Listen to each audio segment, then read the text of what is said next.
right, welcome back, Brewcrew, to another episode of Shedding Your Skin. I believe we've resolved my camera issues that I had last week. Let me know if you can see me clearly. Okay, so let's shout out the chat. What's up, Kike? My super normal, super supporter. What's good, Terrence and Keisha? Peace Constrictors. What's good? Yeah, we had some delays. I always got to wait on the dog. But all right, so normal elevator stuff. Go support US Arc. I think in Washington they tabled everything for another week. I think I got that alert. But definitely go on their website, sign up for the email blast, and make sure you're in tune with what's going on. And of course, always go support them. I am a bronze member. Let me bring up the thingy. Boom. So, all right. So let's bring out our guest. It's Justin from Stoneage Ball Pythons. All right, Justin, what's up? Hey, what's going on, man? Chilling. We were talking backstage, about how reptiles got that, nice funk that, we get nose blind to. Right. Definitely, deep cleaning day is always fun. So, all right. So for the people that don't know who you are, just give a brief introduction, where you're from, how long you've been doing this, and that sort of thing.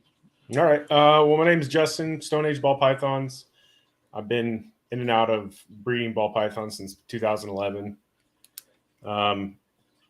Currently, I got back in 2019, like August, September 2019, and I've been producing about 7-8 clutches a year.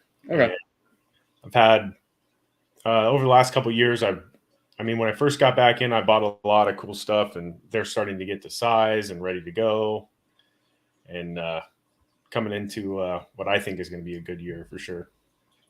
Yeah. I got back in heavily in like 2019, but it just sort of worked out that way because I had just moved to this place, and I was able to do my own thing, and I wasn't living with my parents. So It just sort of worked out that I'm like, okay, I got a ball python and a bearded dragon. And then I'm like, oh, maybe I'll get more into it and, start breeding because I had wanted to do that, but I went to college and then moving all over the place. I sort of couldn't really keep anything other than like one ball python or something like that. So it just sort of worked out that the pandemic happened. And then, we got the nice chunk of change from the government. And it's like, you know what? I don't really need it. I'm going to go buy some racking and, get some more ball pythons. But the mistake I made then was I took my knowledge from when I was younger and bought those like genetics. Oh, from when you were younger. Right. So like there were, maybe 20, 25, something like that you would know about. Morph market didn't exist. There was very few. So I was like, oh man. I started watching, Billy, Mutation Creation, and a couple other, I figured out there was a reptile social media thing, and it was like, okay, good thing I bought females. No kidding, right? Yeah, it was kind of similar for me, man. Prior to me getting back in, I was going through an electrician's apprenticeship program, and I was living in apartments, and I just didn't have the capabilities to keep going from when I was originally doing it. I kind of got out so I could focus on electrician school, and my whole collection went to my buddy, and he had them for five years. And then when I graduated the electrician program, I bought a house, and I had this weird bump out in my garage where it's like a old tool bench. So I ripped the tool bench down, and I built a 14 by 5 foot room, and I started building racks and filling it up. And once I had the racks ready, I got part of my collection back from the guy who had it. Not all of them survived. Like he had some rack failures and stuff. I don't know if I've talked about that before, but a lot of them died. And so I got a small portion of my collection back, and I started rebuilding from there. And this coming year is going to be all my plans, I think, coming into motion for sure. Yeah, I'm excited too. This is my first year where everything was intentional. Last year, my first clutch was I bought a normal male, turned out to be a female het per pied. So I threw a champagne pastel male to her and had my first clutch. So now it's like everything, it's planned. So, I'm making the ultra male hets, Ultramalt Pi double heads with some other codons in there. So yeah, I'm really excited, and it's if you see behind me, that's my racking. So pretty much over here is going to be taken over by more hatchling racks and more adult racking. So I mean, I wish I would have invested in the infrastructure first over getting the animals. Right. I'm kind of the opposite, man. I built all my racks out of I had middle racks like you have back there. I had them lined with heat tape. I had tubs with lids. I did whatever I could to make it work when I first got back in. And still today I have my hatchling rack's a PVC rack, but all my adult racks are made by me out of melamine with recessed heat tape. And I want the snakes to buy their own upgrades. You know what I mean? Yeah. That's one thing I'm looking at, and Ray from Alluring Serpents is in the chat, and he got an ultrasound from a medical resale company. I mean, Right. It's old as dirt, but it was still inexpensive compared to what we're buying. So I mean, just looking at little things like that. I built these racks. Buddy had a subfloor. They're heavy as hell, but it's free wood, so all I do is get the bins and put the heat tape in there. I have it running on a separate probe from the thermostat than these ones, just because of the difference in structure. Yeah, they hold heat different.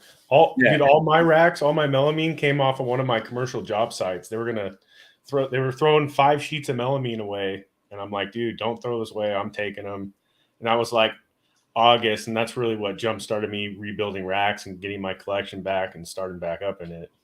Yeah. There's nothing wrong with going cheap until you make it, man. Yeah, I mean, I think this cost me the tubs and the heat tape. I had a bunch of decking screws. Unfortunately, I made they're just a 3-stack, so there's 3 of them stacked on top of each other because otherwise I wouldn't be able to move them. Yeah, it'd be too heavy. Yeah, for sure. And at some point I'm gonna buy casters. Because occasionally we have this issue where you're feeding and a rat jumps out, and when it gets back there, which has happened, it's like, oh my god, I got to tear everything apart. I had to tear my dude. I had rats in a grow out tub, and they freaking chewed out of it, and I had rats all over my room. I had to they got under one of the subfloor frames that I built to raise one of my racks up.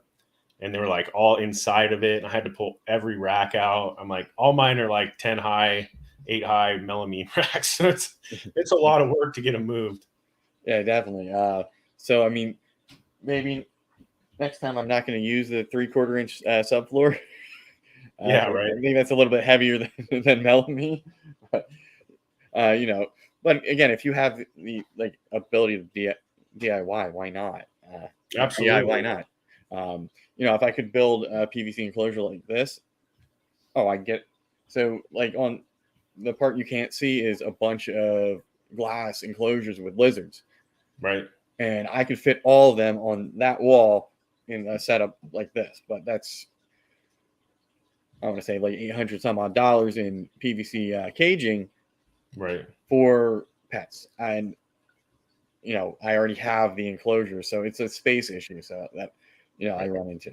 Yeah, I'm working on building a PVC enclosure like that. I have a buddy who builds and sells racks, and he's just giving me his scrap pieces, and I'm going to build a custom long, not very high one, and put glass doors on it. But I have a table saw. I have stuff that I can use to make it, but the cost of the PVC is the biggest thing. He gets it half price because he's got a general contracting license, and it's totally, and I'm buying scrap pieces. So, I mean, if you can find the right deal, it'd be worth it for sure.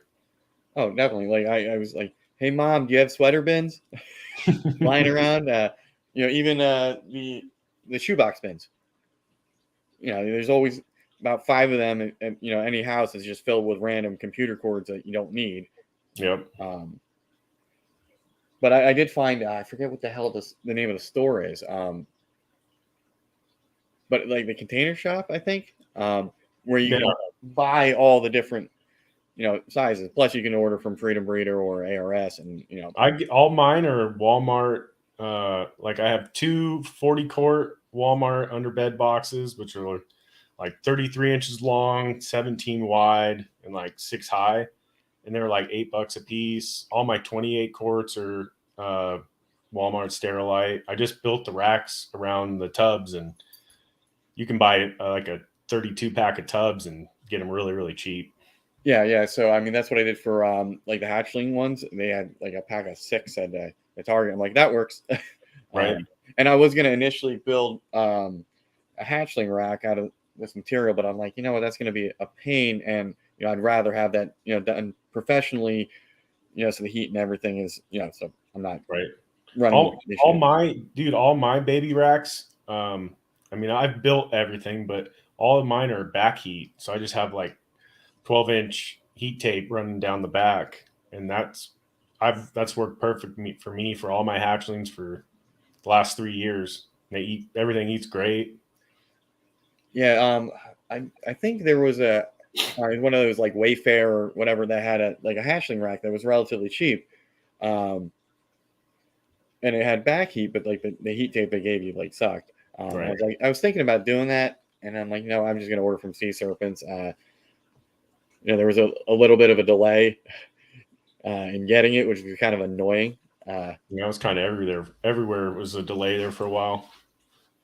I'm like, okay, where is it there? So I had it. Luckily, I just had the one clutch, so I could use the incubator and the additional tubs in there for a little while. But right. I had some babies that I just bought that were too small for these tubs. So I had heat tape on top of my bearded dragon enclosure, and I had the tub just sitting on it. Like, this is really awkward. Hey, it works, right? Yeah. I mean, there's always that little bit of ingenuity that you have to have. It's like, absolutely, this is delayed. I remember I got it's a 5x2 by 1.5 enclosure that I got for my Savannah monitor when I had them, and I'm like, man, this thing is huge for the enclosure I have it in, and plus I got to come down on top. I just get here. That was like in the middle of the pandemic. It took like 6-7 months for it to get built and shipped, shipped, and then I had to put it together. Oh, it took them 6-7 months just to send you the pieces? Yeah. I mean, that's what I like about some like Sea Serpents that came pre-assembled, but the VE rack behind me, I had to put that together, and it's like, oh man, make you work for it. Yeah, but I mean, at least I think I had to put the back on the Sea Serpents hatchling one. But what was nice is it allowed me to put the probe through the back, so it's not getting pulled out. Oh, sure. And I think that's what when I rearrange or empty out some of the I guess 2-year-old females that I have in a Sea Serpents 3 stack, I move them over to the bigger tubs.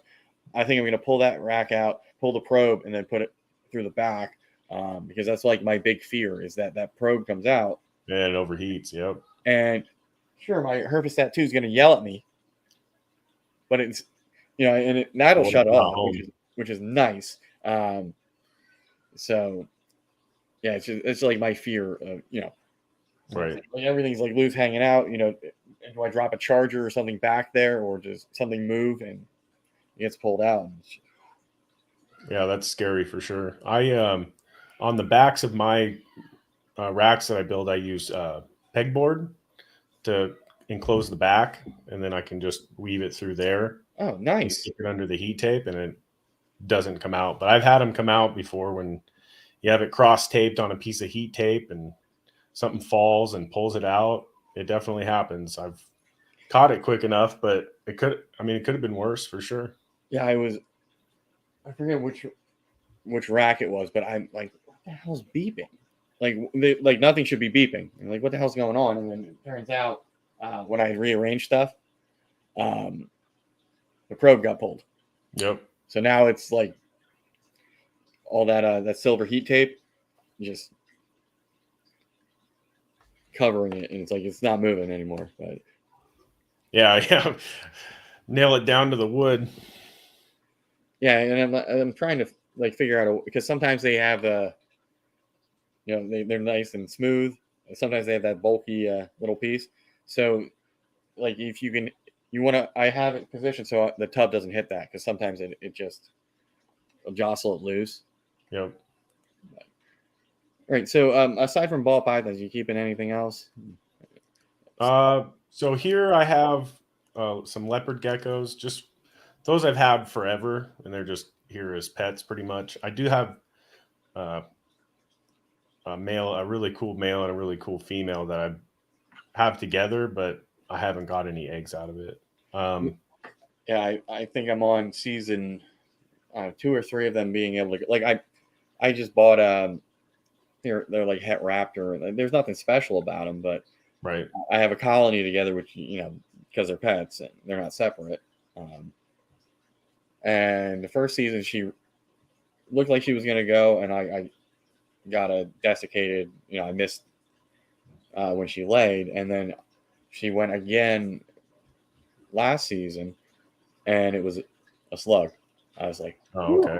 like I caught it in time. I'm like, okay, and then I saw she, was building again. So I'm like, okay, maybe I'll get 2, and then she reabsorbed. So I don't know if it was a Partho thing going on, because I've never seen them locked up or anything.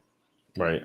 Yeah, you never know, man. They can be sneaky about it. I hatched out maybe 10 or 12 leopard geckos in like 2013, and these are the same ones I had back then. And I mean, I think they're probably just too old, but I don't know for sure. I mean, I have a Maxno Raptor, and then I have a Hypo Tangerine. Oh, I forget what the hets are. I'd have to look it up. I can't remember, but I have some, like, if they gave me some eggs, they would make some cool stuff for sure. Yeah, But I also have. I was hoping. I was just gonna say I have. I had up till about 7 months ago a big crested gecko collection, probably 25 animals, and just because of I started a new electrical job, and I sent that collection to my buddy. So I still own them. He's breeding them now, so I haven't seen anything out of it yet, but I think eventually. I mean, I sent him 4 or 5 breeder females and like a big group of grow ups. So I'm hoping something comes out of that, but we'll see. Yeah, I mean that market's pretty good right now. Yeah, dude, it's hot. I've probably sold 5 breeder females, and they sell $300 to $400 a pop, like all day long. And I'm just like, how are these worth this? But I don't know any of the genetics of it. I mean, it was more of just like a fun project for me to try, and I produced so many of them, man. Like overload. I mean, what's nice about them is they don't, aside from humidity requirements, they're room temperature. Yeah. So I mean, even for incubation, I can just, I have a male. I don't know if I'm going to get a female or not. Right. I might, and then I have to get a bigger enclosure. But I can just, they had eggs, put it, right up here and just wait. Yeah, it's almost too easy to breed them, honestly. Like they reproduce so frequently. Like if you have 5 females, I mean, you're getting 10 eggs a month, and it adds up really quick. My next project, I'm working on the enclosure I was telling you I was going to build. I'm going to get a breeding pair of crocodile skinks. Ooh, those are pretty cool. Yeah, I've got all the stuff for the enclosure, like trees, plants, soil. Like going to do like a half water feature, half land. I have the breeding pair lined up. I'm just trying to verify they have references. I don't know. I just always like to check people out before I send them $500 or whatever. Oh, definitely. Like I have a video about like what to watch out for at a reptile show. Right. And it's that table that has everything under the sun, right? Yeah. Now I get I bought from that table numerous times. Ooh, this is cool. But it's an import or knowing it's going to be wild caught or something. Yeah, and I honestly, the only thing I have that is wild, I think is wild caught because he's old. He's old enough as my one of my Russian tortoises. Okay. The other one's farmed, but I think everything else is captive bred, which is really nice. Right. Even my clownfish was, Oh, captive. yeah. The clownfish, those are pretty cool. Those are like the genetically modified fish, right? It's Nemo. Yeah, well, weren't they like they were like they're not found naturally, that they were like a creation? There's a patent on it or something. I know there's a couple like It's really color odd. things that don't exist in nature that they've done. That's a whole different hobby that I just have a little 5 gallon with the one clownfish. I had some corals, but they Yeah, died. that's still cool. Those things are hard to take care of. Yeah. I mean, it's tricky because I have to monitor the water level because with 5 gallons, you lose a little bit and it can throw the salinity way off. Oh yeah, I can imagine. So you gotta be always on it. Yeah, so I would whenever I have to do a full water change, um, I have to like prep the 5 gallon bucket, then have another one, take everything out, make sure that everything is still in that water, clean the tank, and then put everything back. But it's just such a nightmare. And I have a 36 gallon bow front that has one cichlid in it because he killed everything else, and I have the substrate, the rock. I'm like, when that thing, if I get rid of it, do I convert that to a saltwater tank? And I'm like, it's just a lot of money. Oh yeah. Freshwater, for $20, I can go get a bunch of, tetras and other small fish, and they're good to look at. And Right. That was I had Oscars growing up. They were a lot of fun. yeah, I mean, so I got the African cichlids. Yeah. So when they're all the same size and there's cover and whatnot, that's fine. And I must have had, I don't know, 10 of varying, colors. And one by one, the weak link just got picked off. And then it's like, it was Right. such a nice tank. And now it's like, Yeah, mine. So mine ate goldfish, and one of the goldfish survived and got as big as the Oscars, and they wouldn't mess with him. Just lived in that tank till I moved out, and I ended up giving the Oscars back to the fish store and gave the goldfish to one of my hunting buddies. yeah. He I put it in think his pond. I think that's what I'm gonna do with this one because I want to at some point make a nice paludarium Right. where I have because I have a dart frog enclosure that's kind of set up like that with the water feature and the land and all that stuff. Oh, cool. But again, this is one of those things where it's like, yeah, when I get to it, type of thing. Right. You should check out my video on my YouTube channel. It's like 10 years old, but I built a dart frog vivarium and like put waterfalls foamed into the background and did a subfloor. Yeah, I love dart frog. They're so cool. Yeah, I had a pair of Santa Isabellas. They're I believe, one of the smallest that you can get. Right.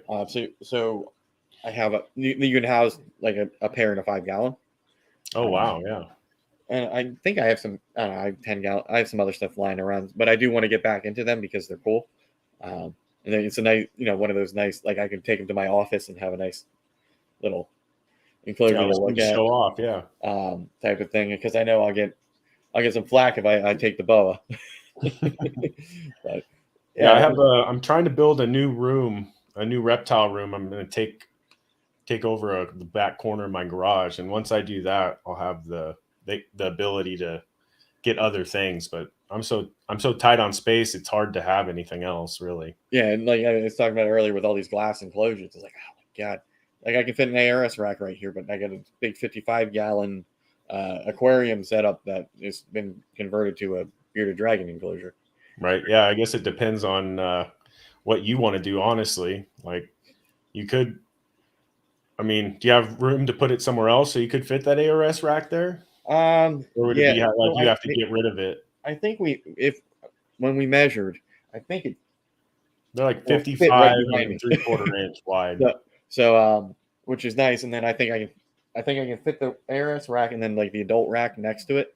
And then I'll just move over here. And yeah, I mean, I wanted to keep everything outside of the bedrooms for the most part. Right. My TV stand is a reptile enclosure. Perfect. And there's some like I have tortoise or turtle, the turtle tub. Right. I have that outside because I used to have a caiman.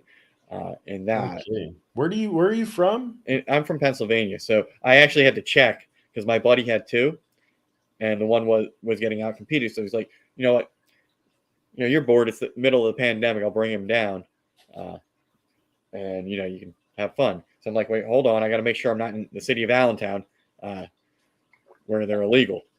Right. So luckily, I'm like a block away from the city limits. So I looked up my local regulations, and there's really nothing. So I was like, okay, yeah, let's do that. And I had him for a year and a half or so. He went back up there, and then my buddy sold him because he had two males, and there's really right. But that was definitely a fun animal to have while it was small and couldn't really do damage. Right. You really do. You got a little bit of everything, huh? Yeah, I mean, I started as like the collector. Oh, okay. Because I've always had animals since I was young. So we had a cat that was the spawn of Satan. So, and my dad doesn't like dogs. So it went, hamsters, gerbils, fish, and then it's like, I like snakes. Let's get a snake. So somehow back in like 1996, 7, we found a corn snake breeder that was local. I don't know how, because my parents wouldn't know where the forums were or anything like that. They just happened to find this person. Right. And that was back when like albino was cool. Like that was what was there. And that thing lived for, I don't know, died when I was in college. So, I mean, that was like, wow. But yeah, that sort of, yeah, I sort of always had various things and like the cooler, for me, like, leopard, geckos, bearded dragons, whatever your common your pet reptiles are. I had all of them. Oh, really? Whoa, nice. I think at one point I had, maybe not all of them, but I have had all different kinds of things. It's kind of fun just to experiment with stuff and see how to learn how to take care of things and learn the different husbandry techniques. And so this was, oh God. So I'll be 34 in a month. So this was going 20 years ago, Right. where what we know now, the husbandry and everything's completely different. Oh yeah. Well, I just turned 34 last week or whatever, 2 weeks ago now. So we're the same age, dude. We grew up in the same era. Like I had iguanas, gerbils, hamsters, like guinea pigs, rabbits, everything. My family's always been really big pet people. But yeah, no snakes until after I moved out. And I never even asked my parents to let me bring one in the house. It never even crossed my mind until I got older and got introduced to my buddy's 200 snake collection. I'm like, people do this? What the fuck? Yeah. So my best friend is also my worst influence. So he has like his basement full. Like I said, he's the guy with the caimans. He's got probably 100 some odd snakes, but I sort of pushed him into ball pythons because he's just a keeper, and I'm like, well, we can make some money. We can make this stuff pay for itself. Yeah. So it's sort of, we're like each other's worst influence. Like I got a friend like that. When you ask him, hey man, you think I should get this? And the answer is always yes. Yeah. Well, he tells me you're going to buy it anyway. He's like, you watch Billy talk about Ultramel, you're getting one. I'm like, well, yeah, that happened. But there was some, for a while that we had projects that would work, right? Like, and then he's like, just got more into ball python. So I was the one with all the recessive stuff. So he had all the codom stuff, and now he's seeing the light of. Now he's catching up. Yeah. So we have a joint pairing this year. It's a super entry albino clown, or no, a super entry albino to a clown, possible hypo, possible blade. So everything. Oh, cool. Possible triple hits. Possible. What's cool is I think once I get the mail back, I have a Orange Dream possible double het clown hypo. Nice. And if I pair that, I'll know if I hit a hypo, then I'm like, hey, buddy, you just lucked out. Because then everything would be 50%. And I would think so everything's going to be Enchi and maybe blade. So I think that would reduce the pattern on the Enchis. But I think the hypo influence you'd be able to see. Right. Yeah. The coloration with Enchi is pretty cool. But at the same time, that's a nice freebie, right? Why you're going to pair it anyway? Why pay for the testing? If it pops out, great. I have one clutch this year that I'm really hoping.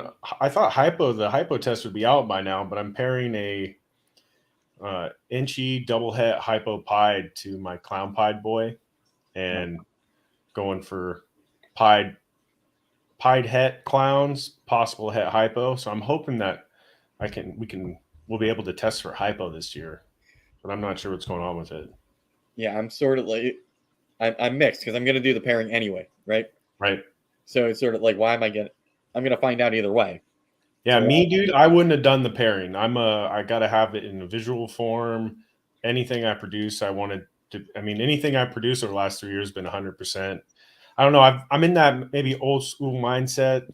Maybe it's not even old school, but like head to head, like your odds of hitting something is so low. And it's like, is it worth it? Like, okay, maybe I'll throw a little extra money and buy the visual form. And then I know, but like before I found out about testing, I wouldn't have done the clown pied to the double het hypo pied. I would have figured out something else to do. Yeah, so I have a couple pause hets that I'm sort of like, well, I'm going to do the pairing anyway. So if it's not het for clown, it will be. Yeah, some of them don't matter. Like, I get what you're saying for sure.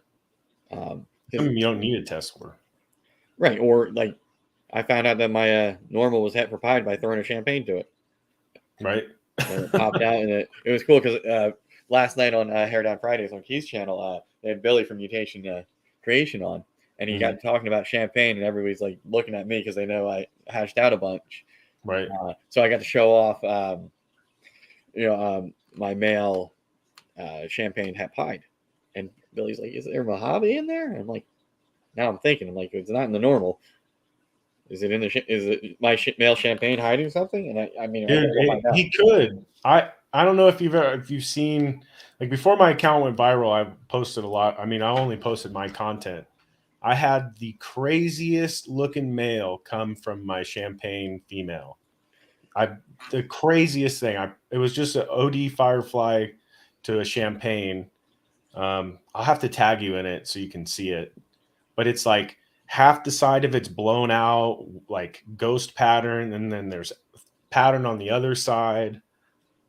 He's just I've sent him to everybody. I sent it to Billy, I sent it to Justin, I showed Justin in Arlington, and he had mentioned DG or whatever, but I'm like, there's no I didn't see it.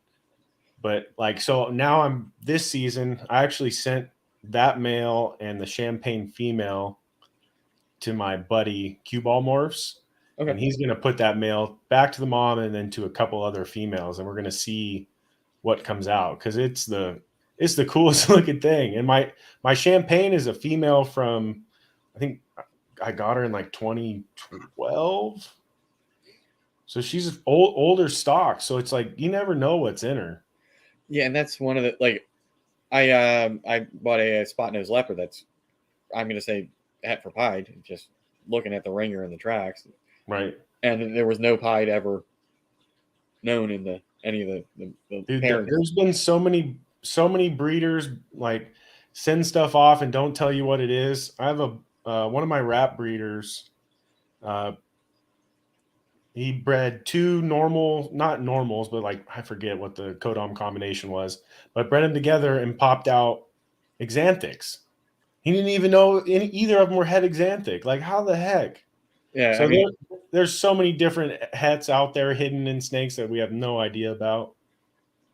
Right, because didn't Monsoon come over on like a crest, like special Mojave or something like that? It was just hidden in there, because Billy talked about that too. Because I guess he apparently had one of the first ones, and he didn't even really know it until they put it under a black light. yeah, I sort of, with that not knowing, because my clown, I'm pretty sure, has blade in it just by the look and the reduced pattern, because it doesn't have Enchi or leopard. Right. And we'll find that out. It's just looking at the markers, they're there. So, if you have like a het and it's like not great for that project, right? So if I'm pairing like a het pied, something in like spider complex or spot nose, and I pairing it to something I don't know is also het for pied, I'm gonna get like that all white snake or just that head, and it's like, oh man, that's sort of. Then you like can't tell, but then I mean you still have a pied female. I mean, True. I have a spider pied that she's got a little head cap of pattern, so there'll be some ways to tell. Right. So because I'm working on getting all the spider and spot nose stuff and all the bell stuff all on one side, so I don't have that accidental all white snake that's packed full of genetics that I can't tell. Right. I mean, if you're breeding it though, at the same time, like say it's like a super Mojave or whatever, like if it's a super Mojave clown pied or whatever, like I'll take it, because then when you breed it, everything is going to be at least Mojave. Yeah, I mean that's one of those things where like, oh, I hit the odds and I really hit them. It's like, oh great, I got a bunch of bells that I got to convince somebody are recessives. Yeah, I mean, then you do lose value. I get that, but for me, I'd take it. So it's like, okay, one of the reasons I have the social media and the YouTube is, well, you're seeing the snakes in my rack, you're seeing them pair together, you're seeing me cut the clutch, or the snakes come out of the egg. So here's the pairing. Here's the husbandry pro. Yeah, it's to let people know that you're a legitimate person and you have and this is what you're about. I mean, that's why I started Instagram. I could have just stayed silent, but I'm like, well, I need to have something I can show people. But like, yeah, look, this is me. I'm a real person. I post this all the time. Like, gives you some credibility. I mean, it's not everything. It's really what you produce gives you the most credibility, and you just gotta, like what I said, shut up and breed, right? So prove it. Yeah. For me, it's like a year plus where I'm on with all these breeders, and I'm just sitting here, absorbing knowledge. But I really felt like that, like imposter syndrome, because like I hadn't experienced anything, and I'm here talking about all this stuff. It's like, well, I haven't gone through it, so it's sort of is that a little less value. But at the same time, having that image, and a decent logo, it's sort of gotten me out there. Well, and I mean, you're bringing a different perspective into those lives too. Yeah, I mean, I definitely can say, since I found reptile social media, I've learned a lot. What not to do, what to sort of avoid. Even though I've gotten into spider complex after I said I wouldn't, because bumblebees are cool, and Dude, I got 2 spiders. Nothing wrong with it. They're just hard to sell. Yeah, I mean, for me, nice. Yeah, Mike. Apparently, I ordered and they sent me a coffee mug too. That got me distracted. I tend to do that from time to time. I'll see something and it'll throw me off. You're good, man. Yeah, I'm messaging too. I got my phone down here. But yeah, back a spider. So I was like, I'm not gonna do that because there's that issue, right, with the wobble. And I'm like, well, I have champagne already, so I'm already dealing with that. So I needed a yellow belly complex, and there was a bumblebee spark that Chris from BNS had, and I was like, okay, I'll do that. It's a breeder female. I mean, why not? Yeah, absolutely. I mean, spider can be really dominant, and a lot of the hatchlings can come out spider. But if you need it for something else and it works, so the goal with that snake hold is it back. Sell the spiders. I have an ivory male here. That's in his first year, and he's not doing the work. But I was hoping to make pumas, and then I get some yellow belly stuff because it'd have to be. And that was my main goal. Is like I want some more yellow belly stuff, and hopefully not. The spider doesn't throw its genes everywhere like my champagne did. 5 eggs. Yeah, spider. A lot of the time they'll just throw their genes all over it. I bred a spider pied to a pastel Mojave vanilla clown, and it was 3 of the 4 were spiders. Yeah, and it's like, It's like, I don't want to hold any of you back. But I got a pastel vanilla Mojave double het female that's just started pairing about a month ago that I came out of that clutch. so It was I worth it. love how I always make up these questions, and half the time we end up talking about it, or I never get to address them. Oh yeah, I mean, whatever you want to talk about, man. I'm But, open.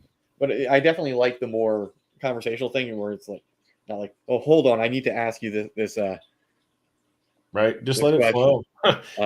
just two snake guys sitting on the computer chatting. Right, from completely different sides of the country. Yeah. That's good, Shane. Thanks for tuning in. Yeah, So, what are you most anticipating this year as far as, because I know we were talking about like this is going to be a good year. Um, Yeah, so, a lot of clown pied stuff. so I is have that's your main one? Your main double recessive? yeah, that's my main focus. I have a couple other things that I just started getting into.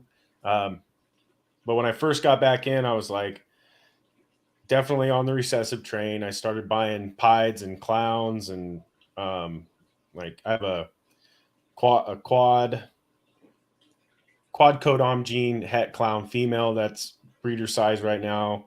It's a pastel vanilla Mojave Spectre het clown that'll breed the clown pied too. So it's like I've started buying stuff back then to get me ready for now. And 2022, I had a really weird season. I only had 4 clutches in 2022, and I didn't produce anything that I wanted to hold back just because my clown pied boy wasn't ready. Or the females weren't ready. The 4 or 5 females I started locking him with I started with like 1 in January of 2022, and then it creeped up to like 3 or 4 more. But he locked everything. So it's like either he just wasn't mature enough or the females weren't ready. And so that kind of stunted 2022 for me. So I didn't have anything that I held back, but I made a couple of purchases in 2022 in the DG clown stuff. And I got a triple head DG clown hypo. So I'm starting to build into adding DG into clown pied. And I really, really want to do, I just seen a puzzle clown a couple of weeks ago, and I'm like, oh, okay, now I got to get puzzle. So I'm going to try it. But dude, you can't find anything on Morph Market, puzzle het clown het puzzle. I mean, I found a super pastel pied or a super pastel puzzle het pied female, but it's just out of my price range, like $4,500. I'm like, maybe if Instagram blows up a little bit for me, it'll bring it in my price range. But I'm really leaning on adding puzzle into clown, and then figuring a way to mix it in with clown pied and make combinations with that. Yeah. So for me, like hashtag Ultramel everything. Even though I have one, but he's going to just about every female where it makes sense. Right. So that's that project that I want to focus on. And then work that into pied, and then I have the clown hypo stuff. So I'm sort of gonna get to the point where I have that one overlapping recessive, and then meld all Bring those them all together. Yep, that's my goal as well. I brought some. Because one of the issues, since I'm going to be hopefully hatching out double head Ultramel pieds this season, I'm like, okay, I got to get something that's gonna elevate me quicker, right? Yep. So I'm waiting for my tax refund to go buy a pied 100% het Ultramel. Somebody listening is very happy that you're saying that. They're like, ooh, I got some stuff for sale. Yeah, well, I was talking about because it finally locked, and I'm like, oh, okay, now I'm excited. It's picking back up with my excitement levels because I had a couple first year males that just weren't doing it for you. Weren't doing it, and I'm like, oh, come on, man. This is like I've been talking about it for like 2 years now. Let's get it going. So I talked about it on a live or did a video or something like that, and one of the local guys was like, I was gonna message you because he hatched out ultra male pieds recently, so he had one on Morph Market that was lingering, and like, okay, pied 100% had ultra male girl. That's gonna increase my odds because I'm gonna, I should hit a couple pieds, definitely, and then I might get lucky, and I have better odds of hitting that double visual with a visual head rather than two double heads. Yep. Yeah, that's what I mean, man. The more visual stuff you have in it, the better the odds get. And that's kind of I did a similar thing. So I bought my clown pied in 2021. He was born July. He's a leopard inchy clown pied, and that was me getting to the point that the females were within a year of breeding the double heads and stuff that I have. So I bought him then, and he's just been the best, dude. Like, hasn't missed. I mean, maybe missed 1 or 2 meals since I got him. Locks everything.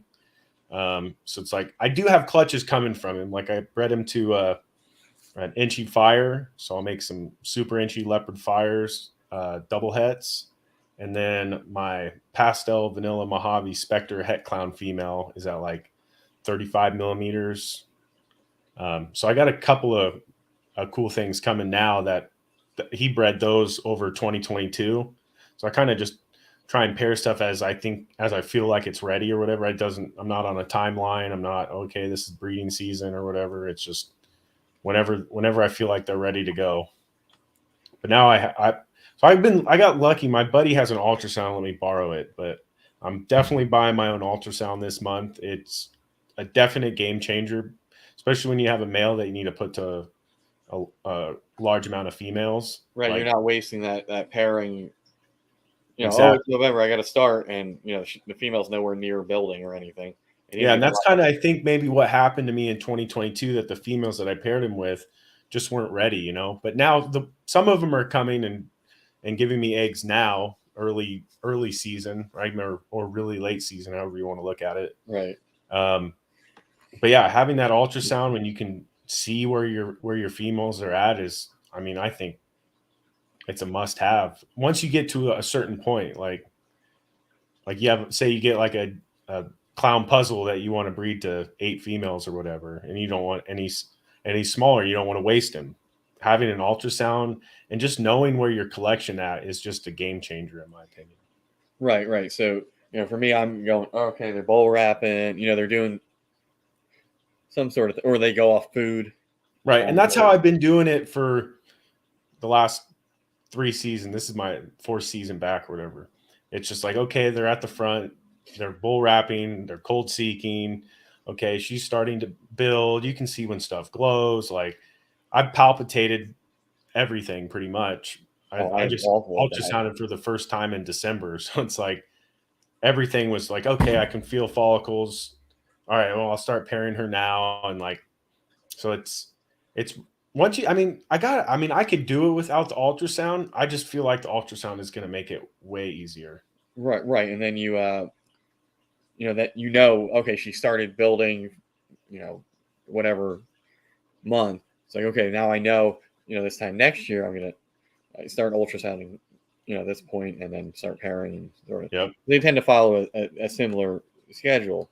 Yeah, like females I've gotten multiple clutches from, they all follow a pretty close schedule to what they did the previous year, for sure. Because I was telling my buddy who he's got my normal het pied girl that he's pairing to a firefly pied. Mm-hmm. I'm like, she should be locking up by now. Yep. But that was weird because I think she just retained it for a while, and build up over time. So it's sort of like the last lock, and then when she ovulated was quite a bit of time in between. So how long of a time? And how was the clutch? I've always been curious about this because I have like all my females that I paired to the clown pied over 2022. How long did she retain for? So the last lock was like in February, and she had a pre-lay shed in like June. So like 3 or 4 months. Yeah, she went off of food, and I'm like, oh my god.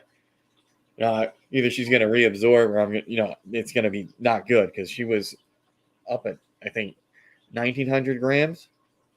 Right. I paired her a little light because I didn't know that it was a female. And when she was done, she was like 900 grams empty, and just Oh yeah. looked like hell. I'm like, I might lose this snake, but again, 5 healthy eggs, they all hatched, they're all fine. I'm still assist feeding the one, but now she's like 2,400 grams. Right. Like she shed after she laid, and you start pounding. Like she's my garbage disposal. Like if I had somebody that refused, it's like, okay, here you go, you're gonna eat it. Yep. No, exactly. I have a couple like that for sure. Yeah. So, and I'm shocked. I got the Bumblebee Spark. Maybe like 1,700 grams. Like, okay, that's a decent size, breeder. Now she's like 2,500. She barely fits in the light box. What's I have snakes that don't fit in the light box for sure. What's your biggest one you have? Her, I think, but I don't have that normal right now, so it's one or the other. Right. And then I think the butter's sitting around 2,000, give or take. And the cinnamon's up there, but they're both building, and they've been paired up, so I think that has a lot to do with it. So hopefully next month or two, I'll start to see some ovulations and things like that. So right, but again, all mine are about around the same size as those. I have one giant female though. She's about to lay, but she's just I want to guess she's just over 5,000 grams. Wow, she's a monster. Yeah, I'm kind of hoping to have one of these that gets to that sort of can eat just about anything Right. type of size, because that's one of the issues I run into with breeding the rats. It's like I got to find somebody to take the retired breeders, just because nothing here Right. can eat them. Or yeah, that's the position I'm in right now.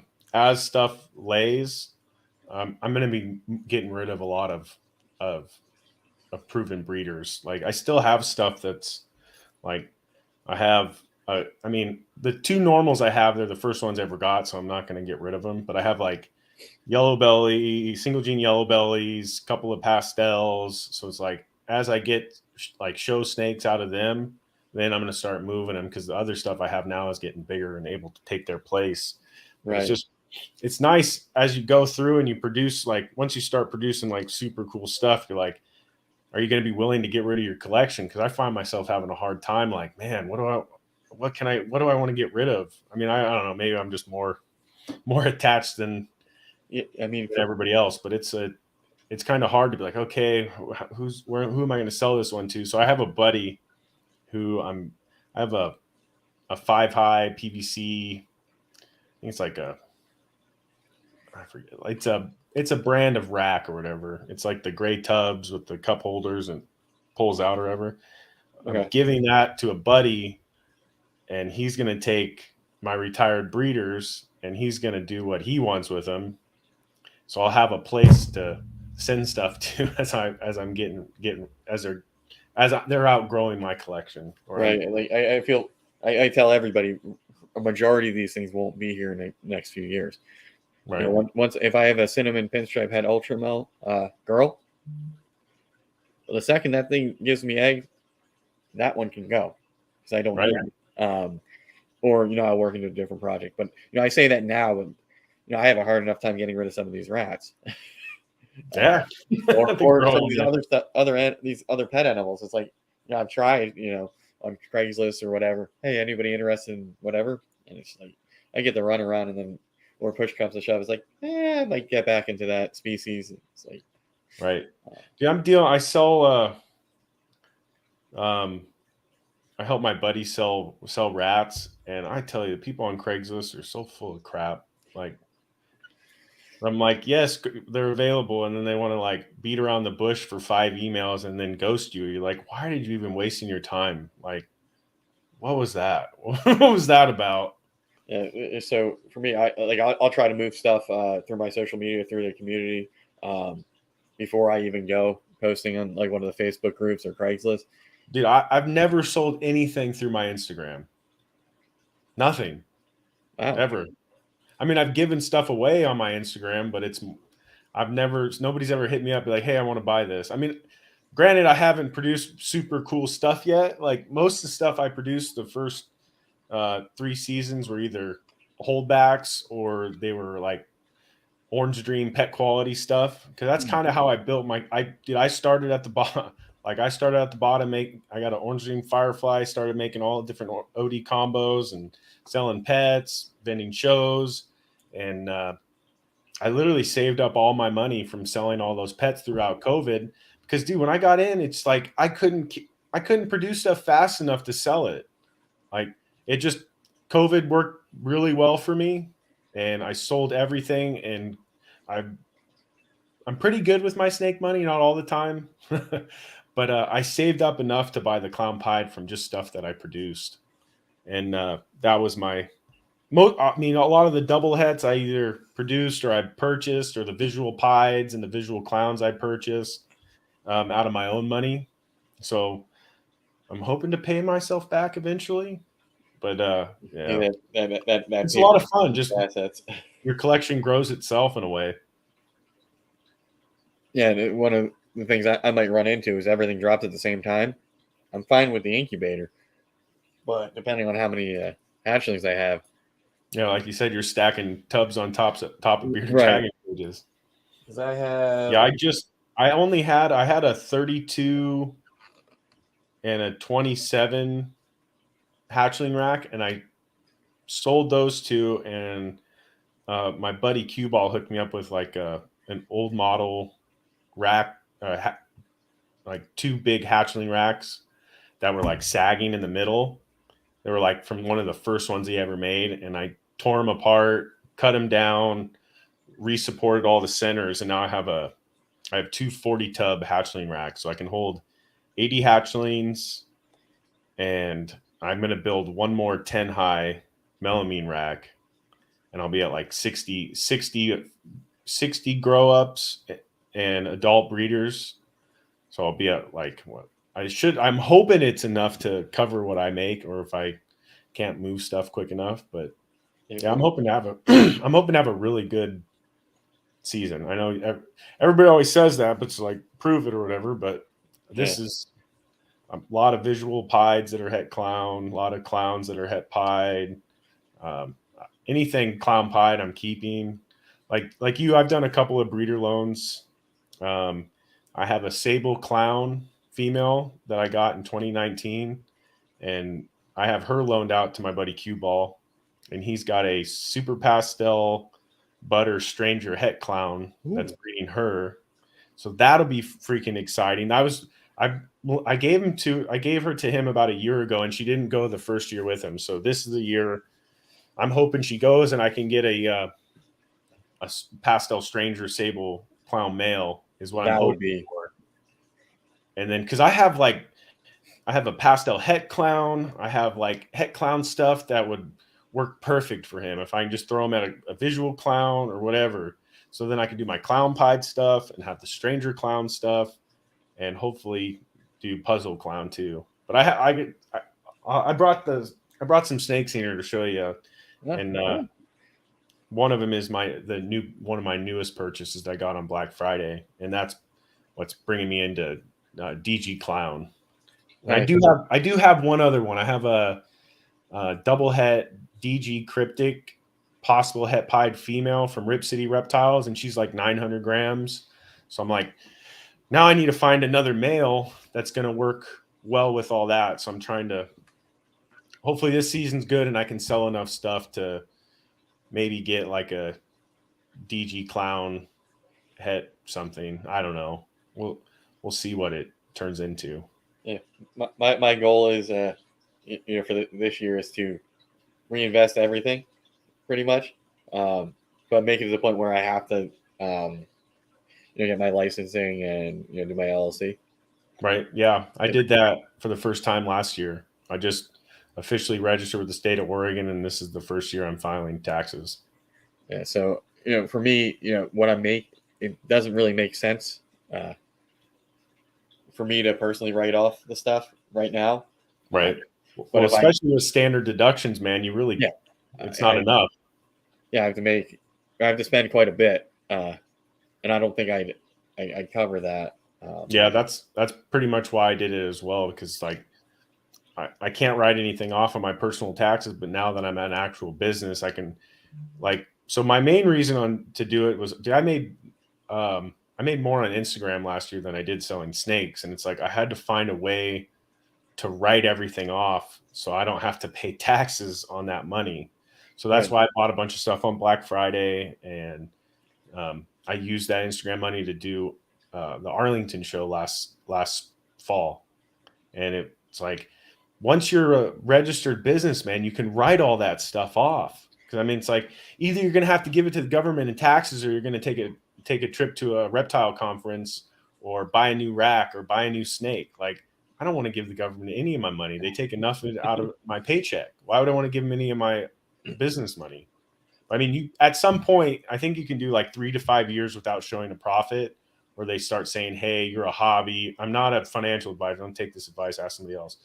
But 3 to 5 years, they say if you can't show a profit in 3 to 5 years, you're a hobby and you don't deserve to write anything off. So, in a couple of years, I mean, maybe even next year, or this 2023, I'll show a profit, and so that's the other thing. You have to eventually show a profit, or the IRS is like, nah, you can't write all this off. Sorry. Yeah, there's definitely more I want to look into, but Bob Vu brought up he brings up like a good point, like always.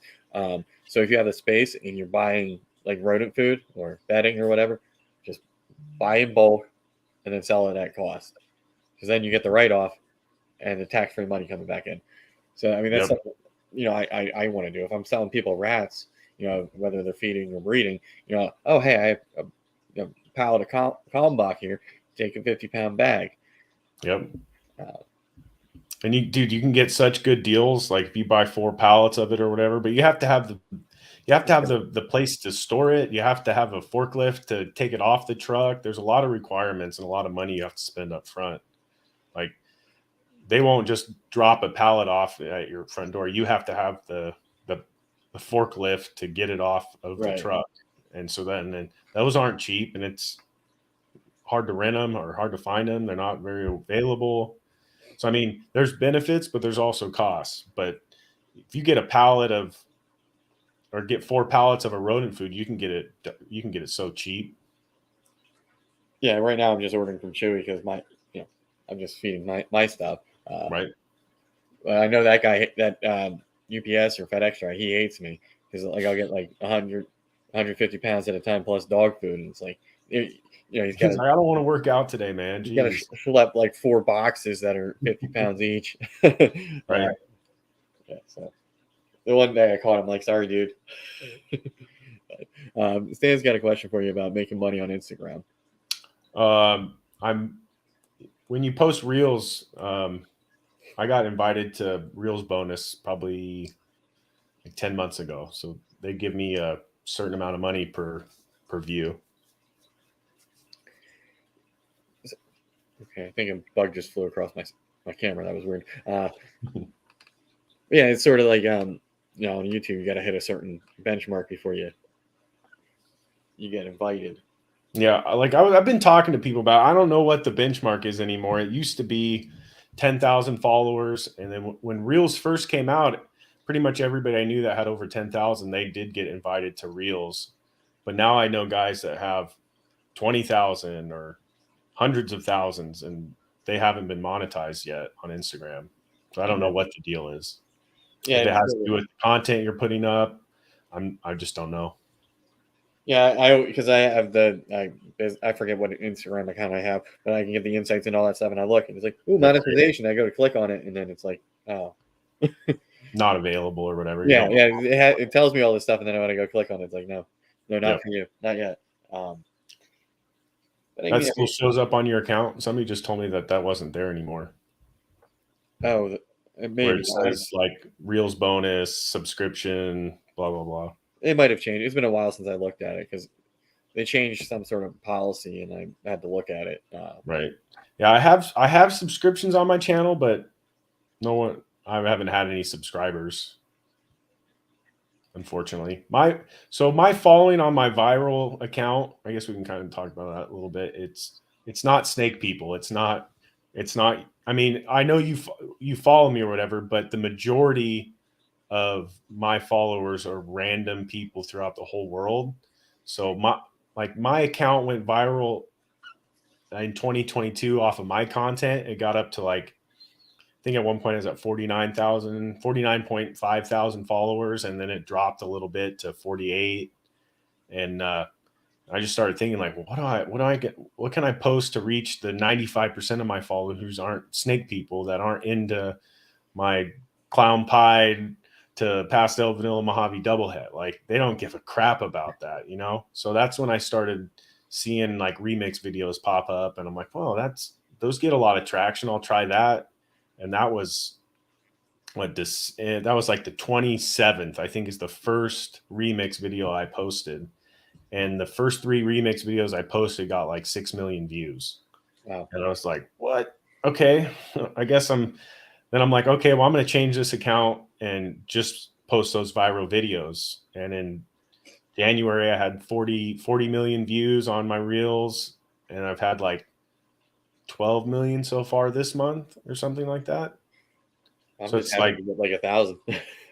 it's like just making that change to those remixes changed my whole account like completely. But so that's why I made the secondary account, the at Stoneage_Ball_ Pythons, is for people who are really serious about like my breeding and want to know what I'm doing and know what my collection consists of. Like, I want to have a page just for those people, so I can reach out to them. And I don't even want this page to become a viral account. I'd rather it be a tight niche community page with reptile breeders and customers and people that I can make relationships with and become friends with. Like, I've made so many friends off of just like getting an Instagram account, like local people. Like, I'm in a big local chat group. We're all friends. We go to Vegas together. We went to Arlington together. Like, we do fun, cool stuff in the hobby. So it's like you find yourself in that local community group.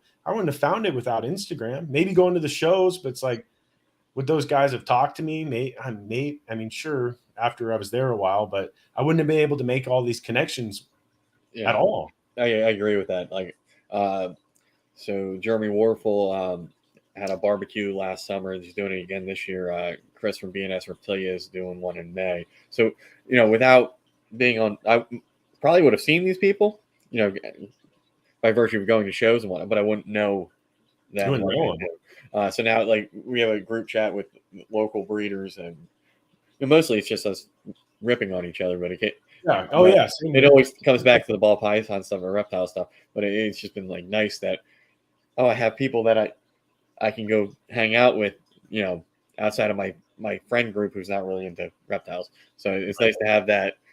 Okay, I can go to a barbecue with a bunch of snake people and we're going to talk shop, but it's not. I've been thinking about putting something like that together. Like, I'm right in the middle of a lot of people. I'm in Portland, and we have a lot of like Seattle people and like Southern Oregon people. So if like I can put a barbecue together and have everybody come to Portland, I think that'd be great. Just the camaraderie of meeting all these people and talking. And I mean, there's still local guys. I don't know half the stuff they're breeding. So it's like, it'd be good to get to know people and know what they're doing. And so then I can be like, okay, well, when this comes, I need this off you, Not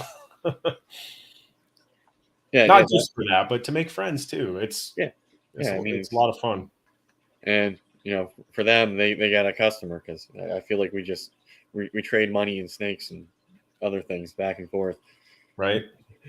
I'm all about a trade, man. I've traded snakes for rats. I've traded snakes for snakes. Like, I'd rather do a trade. Yeah. Yeah, definitely. If I got something that works for you, you got something that works for me, it's whatever. Yeah, it was meant to be. It's a good deal. So I'm hoping, as I get more into breeding, that I'm going to have some stuff where it's like, okay, you want to get into this project, here you go.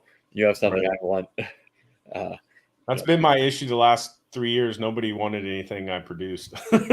They were all pet quality stuff. Yeah. I'm having now this year I'll have some stuff that people are gonna be like, oh yeah, sure, I'll trade you. Yeah, I have a champagne pastel male it's currently on my morph market. I don't think anybody's looked at it.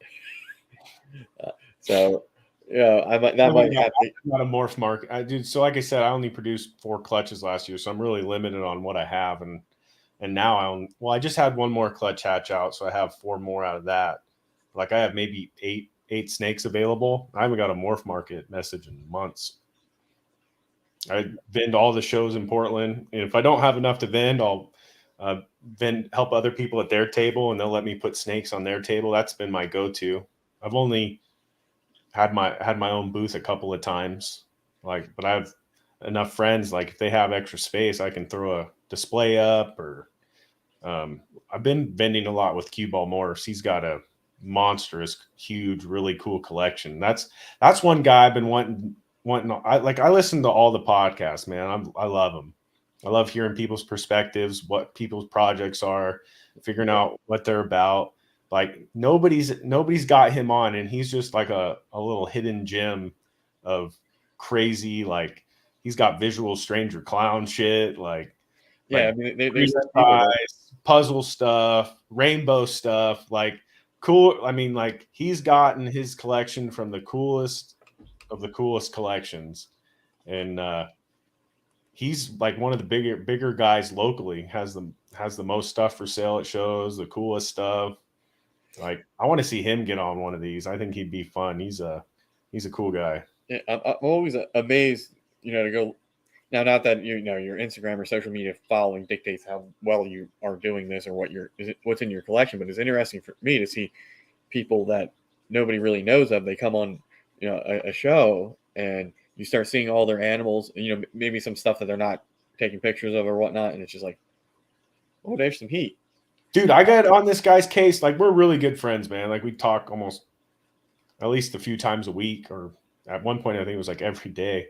But I keep getting on him. I'm like, dude, take some videos. He's like, man, you got to come help me do this. I'm like, just video, just throw it up on a song. Like, he's got cool enough stuff that all he has to do is post it, and people will follow him. Yeah. I swear I got my first 1,000 followers on Instagram just because I had a Cayman.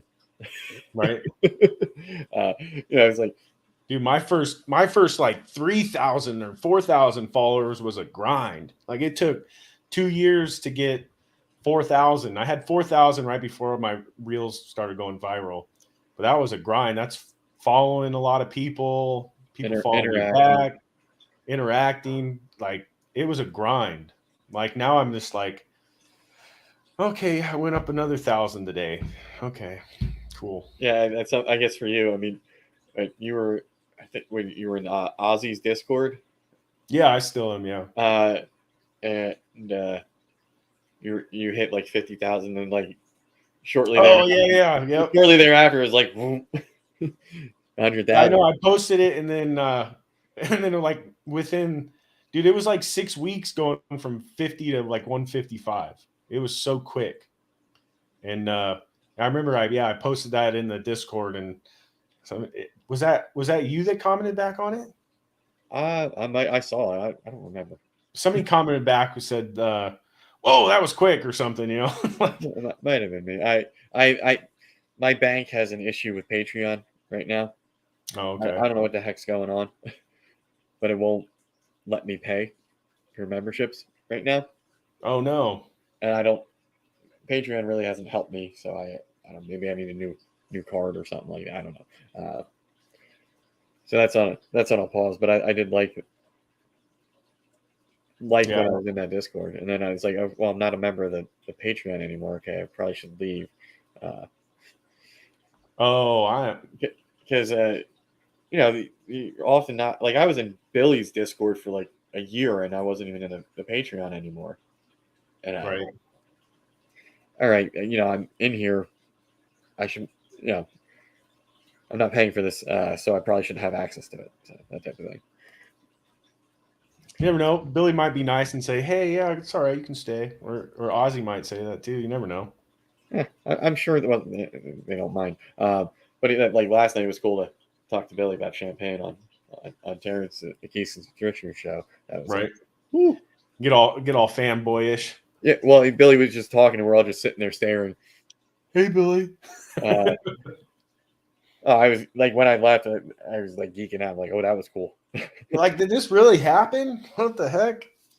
Little, I've only hatched 5 snakes, and Billy's like, hey, something else in there. I'm like, oh, great. Now You're like, I got to try and keep up with this guy. I gotta figure out maybe something else to put that champagne to see maybe there is Mojave in there, or maybe there's something. Who knows? Champagne's crazy, but right. Yeah, I mean that was cool. But even that, sometimes you get on these larger panel shows, and somebody that you sort of look up to that's a figurehead in the hobby. They pop on and they're just talking, just Right. like they were in your living room. They just take the stage. It's like, okay, shutting up now. Yeah, just shut up and listen. Yep. And like I went back and watched again earlier today. I'm like, oh wow. Go back and give it a listen. Yeah, because when you're there, I'm sort of like, in the moment, and I'm not watching as a viewer. I'm like in as a participant, so it's a little different. You go back and see what I missed.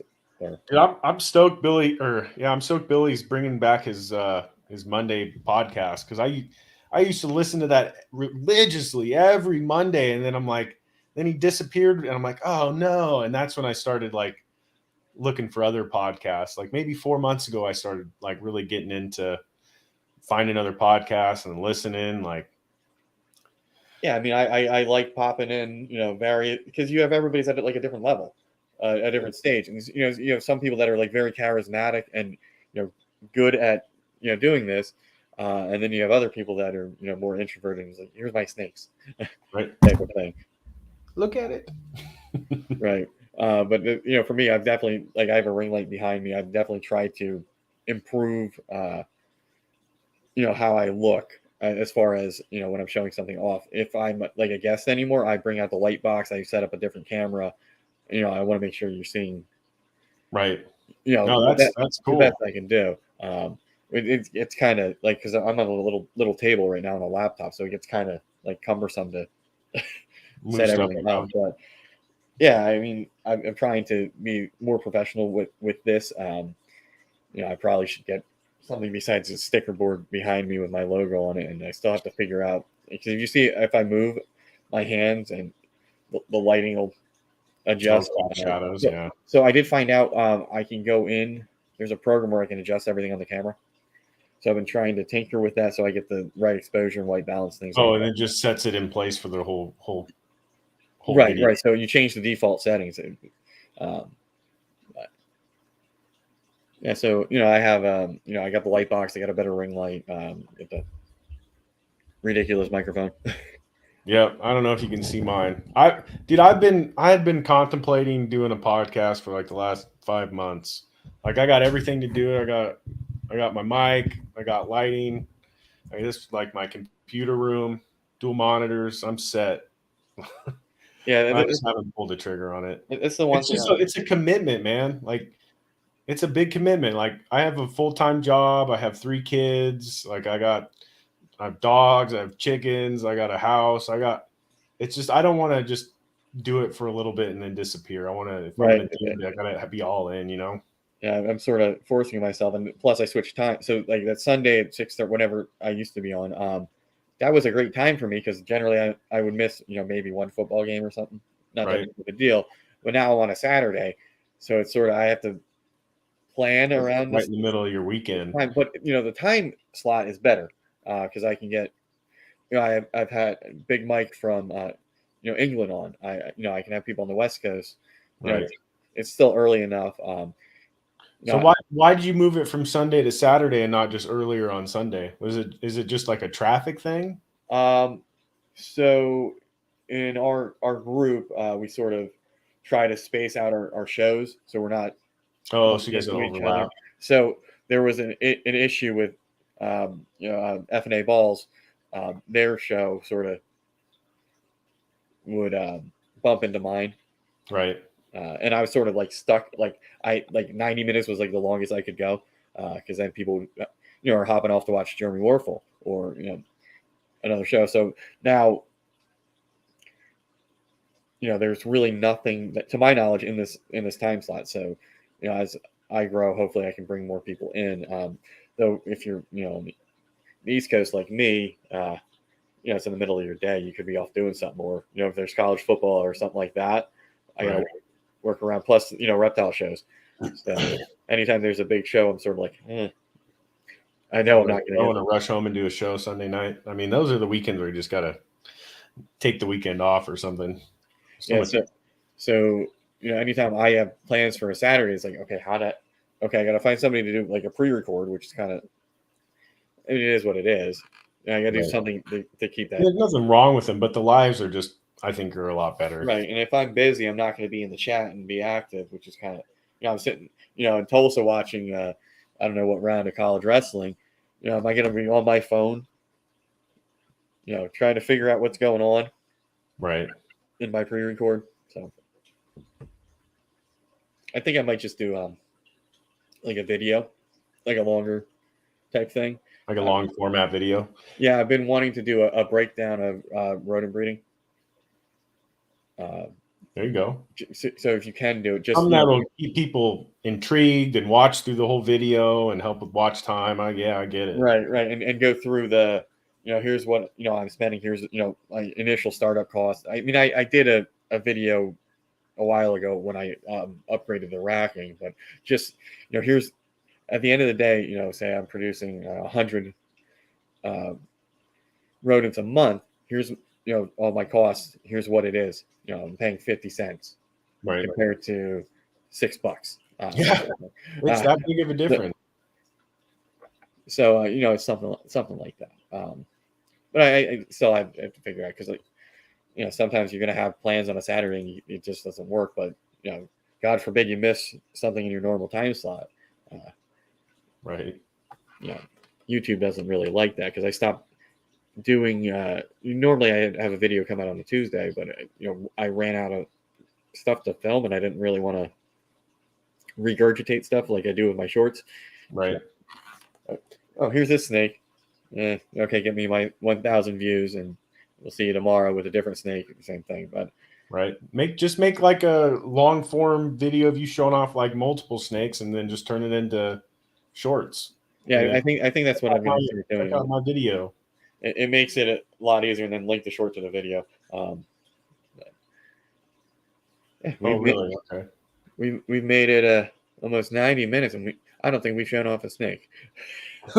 Is that a record?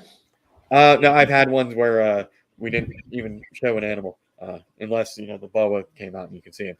This is like my computer room, so I don't have snakes in here, but we talked earlier, and I brought a few in here. You want me to start bringing them out?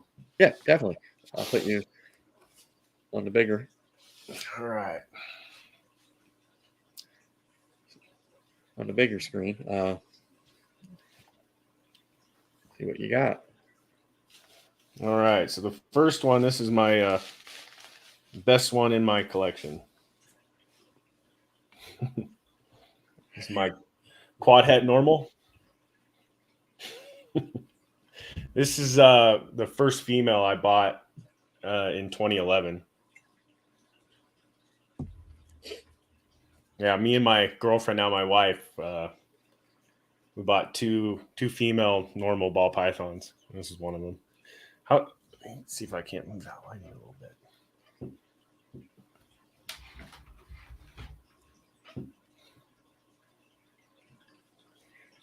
You always got to adjust the lighting relative to the snake. Right. Yeah, I wanted to show off my first one ever. Yeah, I mean, it's always got some sentimental value. Oh yeah, as well. Yeah, this is one that's not ever going anywhere.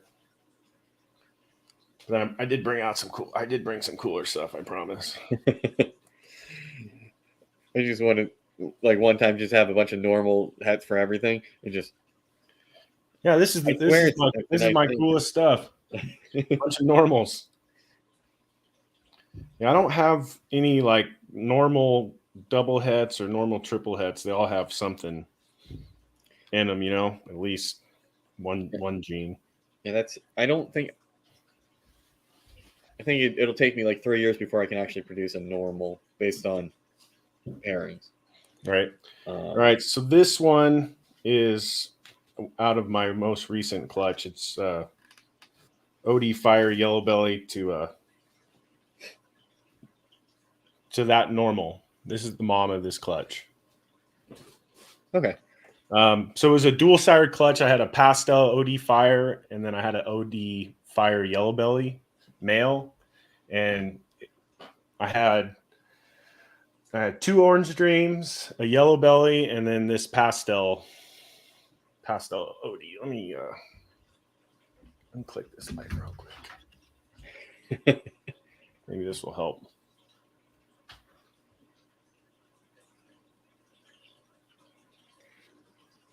Yeah, I always find it difficult with like a bright snake. Right. There we go. Yeah. So that's a pastel orange dream. And she is super bright. Yeah, like I was saying earlier, like when I want to make sure that like what you're seeing is as close to what I'm seeing with my eyes, that type of thing. And I know I can take a picture of a snake and it's going to make it look better than it does in real life. Just with tweaking the lighting and the angles and all that stuff. So I want to try to avoid that. But yeah, you don't want to no false advertising. Right. It's like I changed the exposure to make the contrast in the snake pop, but I realized that with the champagne pastel, the picture I took, I'm like, man, that doesn't look like the snake. Right. Like, I gotta be honest with you guys. It looks all right. What is this one? I think so. I think this is the one of the snakes I got on Black Friday. Yes. All right. So this is. See if we can get it good.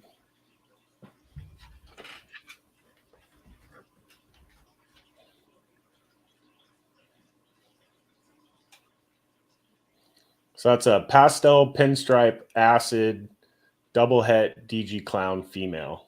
Nice. Yeah, I keep on like saying, I don't want to get more.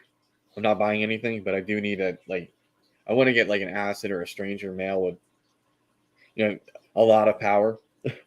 That I can just throw that into every other project I'm working with. So I'm really being picky.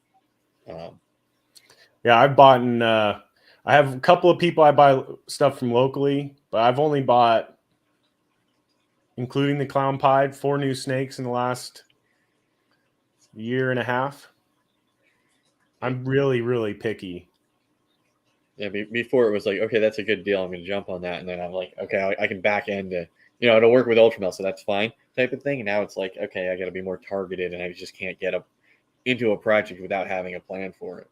Yeah, no, I've been that since so when I very first got back in 2019, I bought the OD Firefly just because I had OD back then and I really wanted to work with it.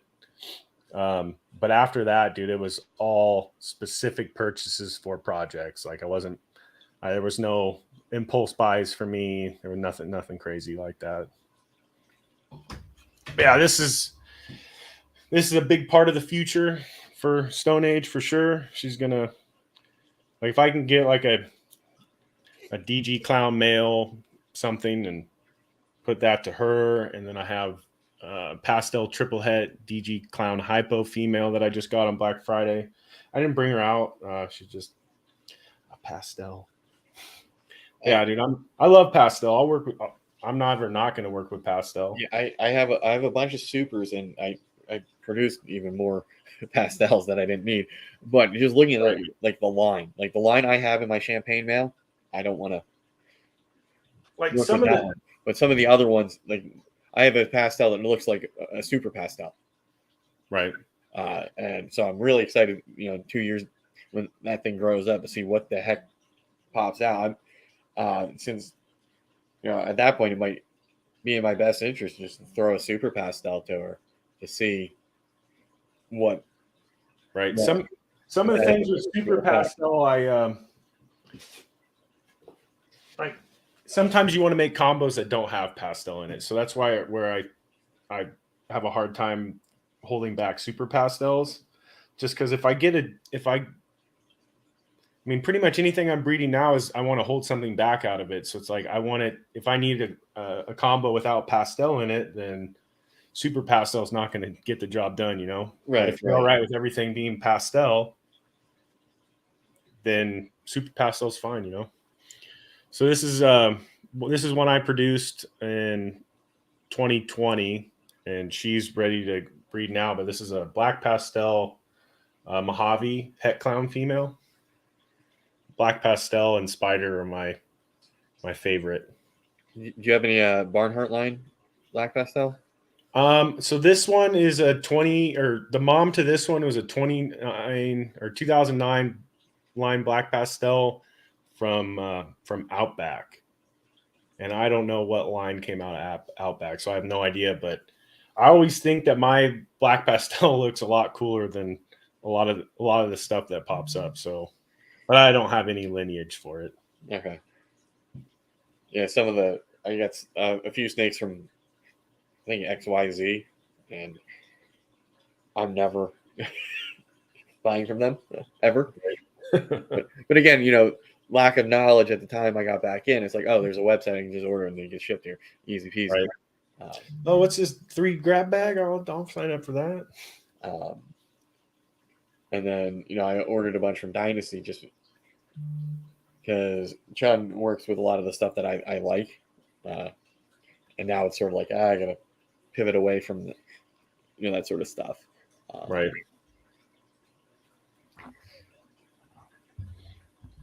Yeah, so she's locked the clown pied 3 times. So I'm hoping to get some black pastel Mojave leopard inchy clown het pieds from her, hopefully. Nice. Make some cool stuff.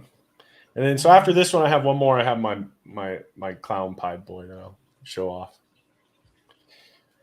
So I got I guess so the acid, I just want to tell who I got him from. The acid pastel pinstripe acid double het DG clown female I got from Jason Kittinger Reptiles. He's got some nice stuff. Yeah, he does. And I'm like, he had acid, and I'm like, Black Friday sounded good. I'm like, I've always wanted acid, and it's a double het DG clown female. So it was okay by me. Yeah, I'm hoping next year or later this year, depending on sales, to get into acid, because I think it works well with Ultramel. Right. And so hopefully, you know, I got to time it right where I have a female Ultramel that's ready to breed. Yeah, exactly. You want to make sure you don't buy that male and it's not doing you any good. Right. But I mean, there's other stuff I could always work at the codon angle, but I want to kind of avoid that unless it's, freeway, that sort of, something where I'm making an actual super type of thing. Especially with codom non-hets being so hard to sell unless it's like something super rare. Yeah, so I want to sort of avoid that.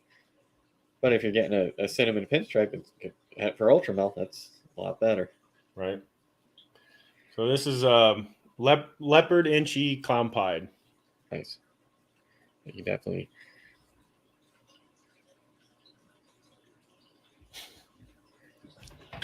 I think those are sort of made for each other. Right. Yeah, I want to try and get the leopard out because the leopard is the pattern reducer, and I'm a big fan of low white pied. If I can make super low white pied clowns and get all the genetics to show through, all the genes, then I think I'd be better off. My fear, I'm going to have something where I'm going to have like one splotch that I got to figure out what. Yeah, that's ridiculous. You're just at that point, you're really just guessing or based off of experience of producing stuff in the past, Right. That's my fear. Or I'm going to produce something that's so packed where I'm like, okay, based on the pairing, this has to be there type of thing. I don't want to mis-ID something. And that's where supers come into play and so, visual. Because I mean, like when I breed him to a pied, every baby is pied, pied to pied. And same thing with clown. So it's like Yeah, after I do the ultra pied stuff, that pied girl is just gonna, okay, what do I want to work with in pied? Hopefully I hit a male with all the codons, right? the het, and then a year Yeah, my hope is that rebreed it. I'd really like to hit a vanilla Mojave inchy clown pied. I mean, pretty much anything clown pied I produce that's female this year, or a male or a male clown pied that has all the genetics I want. Like I'm keeping a lot of it. Yeah, I have the room to keep a lot of it too, and start moving stuff out. yeah, that's my dilemma for the next couple of years is I'm gonna have a whole rack full of head ultramel stuff just waiting. Right. And then knowing me, I'll probably just take that little step up, buy the breeder female or something to cut out the waiting on some of the stuff. So Right. And I mean, honestly, a lot of people are getting rid of stuff like that now. So maybe it is the time to, maybe not right this second, but once a lot of people are getting rid of their older breeder females, it might be the time for you to find some stuff. Yeah, I feel like with my size, I'm getting, like somebody else's. I'm done with, this breeder girl has done its work for me. I have, the replacement, so I'm getting this proven breeder. Right. For me, it's great because I don't have to grow it up and wait.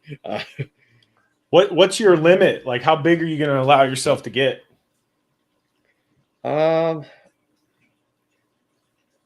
See, like I don't know because I had the experience like with one clutch as far as like hatchlings and 5's been the experience. Right. So I had 25, I think. I don't know. I might be missing the ones that aren't here and off for breeder projects. Maybe like 100 because for me it gets to the point where the rats become an issue. Yeah. As I grow the snakes, I gotta produce more rats, and I might hit a limit just on space here. So definitely if I have the space to grow, I'm gonna slowly build up. So I don't want to go, oh hey, I have the space, I'm gonna add a ARS rack and fill it up right away with breeders and projects, because I don't want to be like, oh crap, I'm in over my head with the amount of work, and then you see me on Instagram saying, hey, these are all for sale.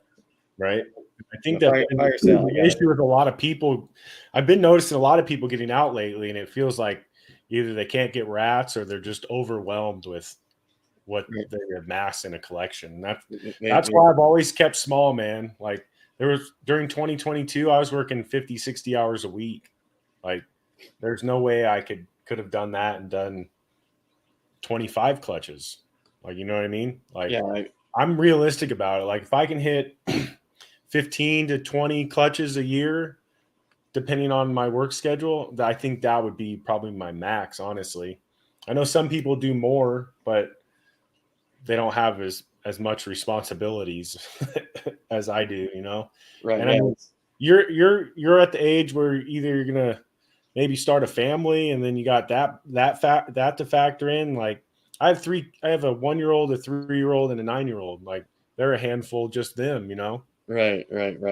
Yeah, and life happens from time, and maybe there's an unexpected expense or something like that, and you gotta, or you gotta move, or God forbid, your local community passes something that prevents you from having these animals, and you gotta. That's why I got out in the first place, was I had to move. So I lived in a townhouse where I had my first collection, and it was owned by my great grandparents. And my great grandma ended up passing away while I was living there. And my grandpa and his brother sold the place, and it's like the new owners came in, said 60-day notice, get out. Like they were tearing them down, remodeling or whatever.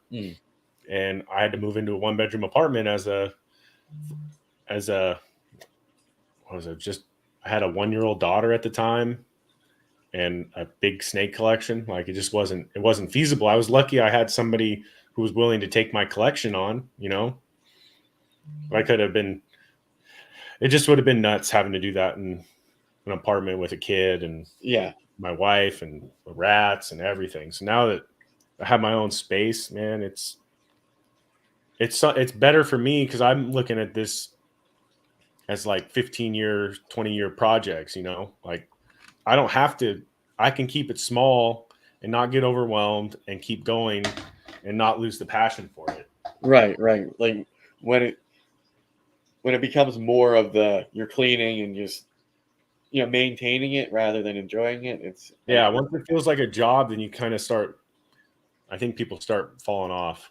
now, I mean, if it is paying me like a job, then I think Yeah, that's if that was important. your only job, then yeah, that's a big difference, But like if you got to work full time and deal with all this, then it's a different story. Like the position I'm in now, I have a pension that I can, if I put in 15, 20 years, I could branch off and open up a pet store. Like that's really what I want to do eventually. Okay. Is open up my own pet store, keep doing this breeding, but actually run a legitimate pet store.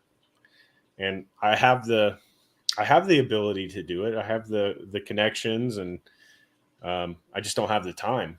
And if I can get it to where I can semi-retire but not take my pension yet, and then just work on a pet shop or whatever, that would be ideal. Yeah, I'm for me, like, I'm just hoping that this is a nice supplement because I'm doing this anyway, right? Yep. So if it can pay for itself, make me some money on the side, great.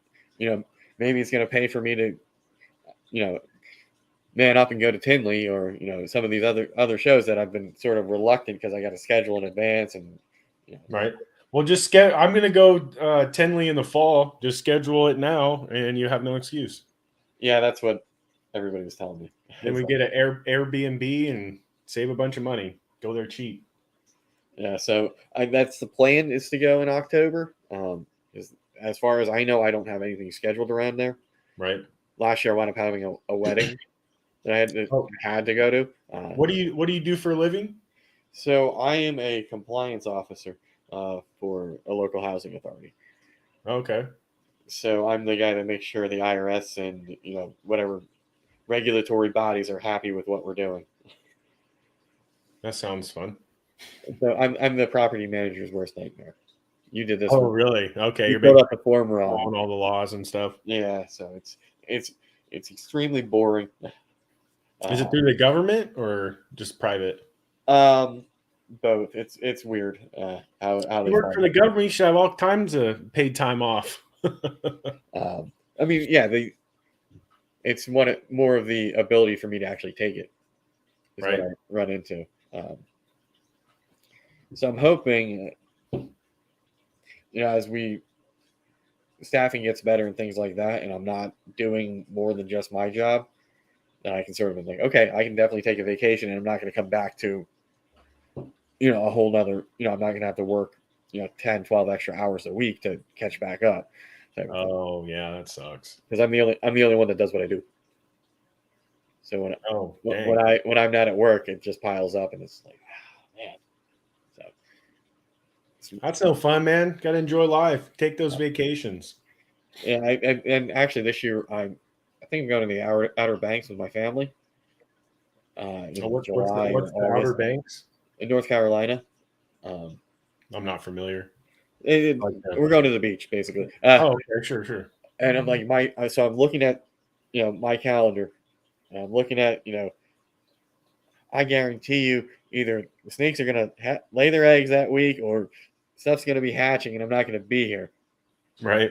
I have to pay my friend, like with the lizards and things, like, hey bud, you got to come over here like 2-3 times a week to just check on stuff. Right.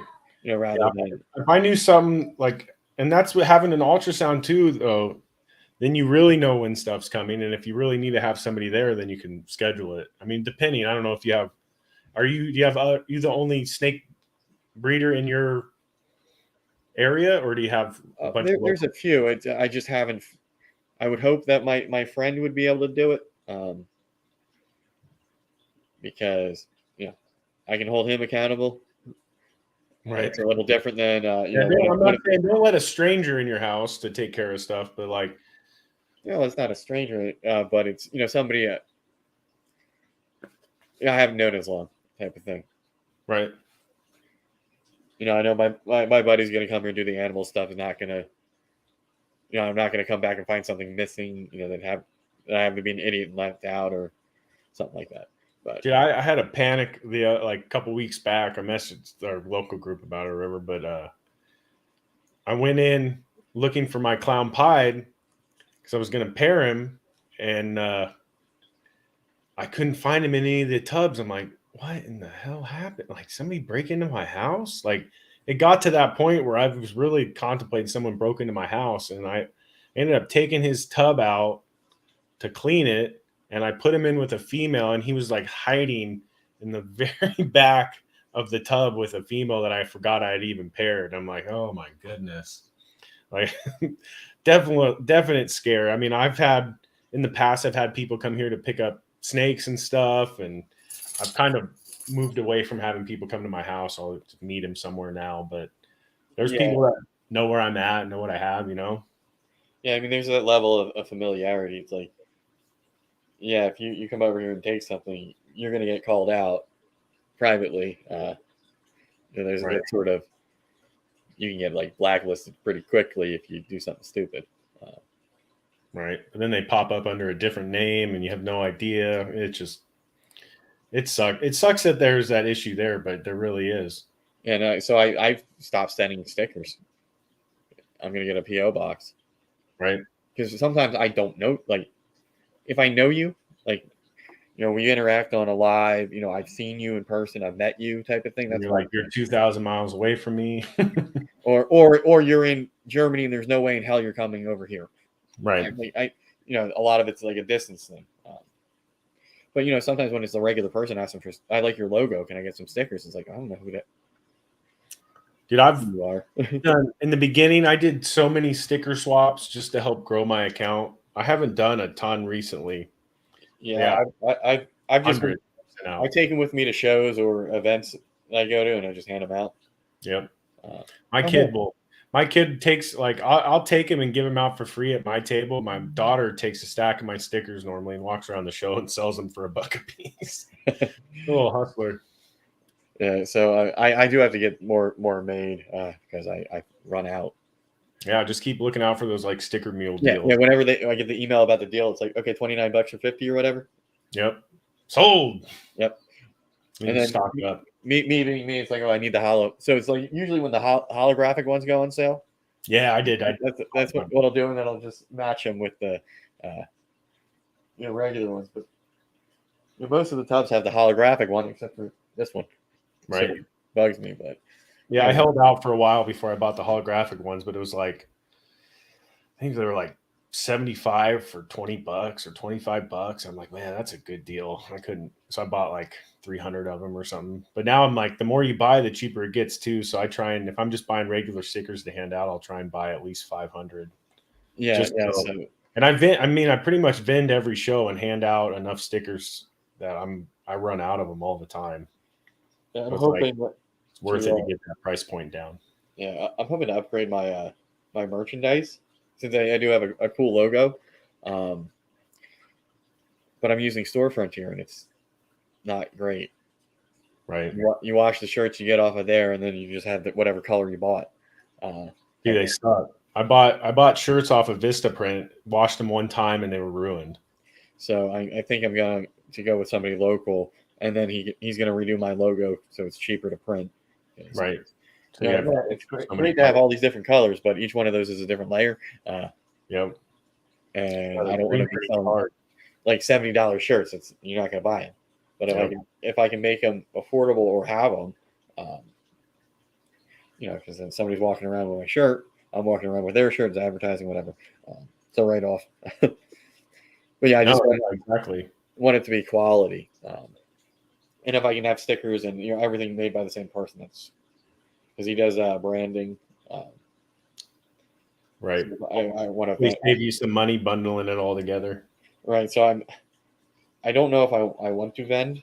I might just tag along somebody else's table. Dude, you should vend. It's so much fun, man. I mean, I guess it depends on your personality or whatever, but my wife always gives me a hard time because I'm such a people person. Like I can start a conversation with anybody, but I absolutely love doing the shows, man. If you start going consistently, meeting all the breeders, like just the relationship you build with them, the people you get to interact with at shows. Like, I really, really like it. So it's like, I don't think I'll ever stop vending shows. Like, I don't think that's an option for me.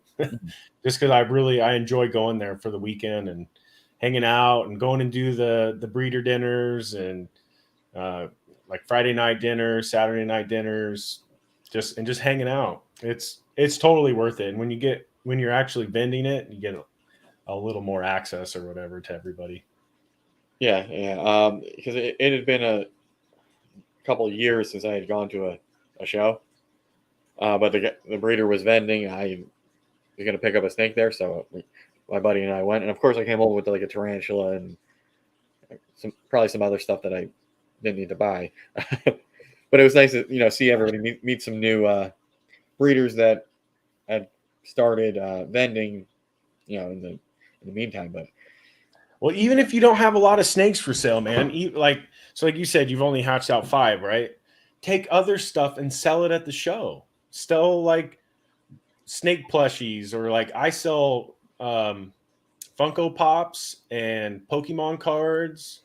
Like, because I don't always have a ton of stuff to sell. So it's like, if I can have my kid there and fill a section of the table with Funko Pops and Pokemon cards, like, why not? It's more money. Like, you buy a booster box of Pokemon for $90, you sell them $5 a piece, 36 of them, you double your money on a booster box. Yeah.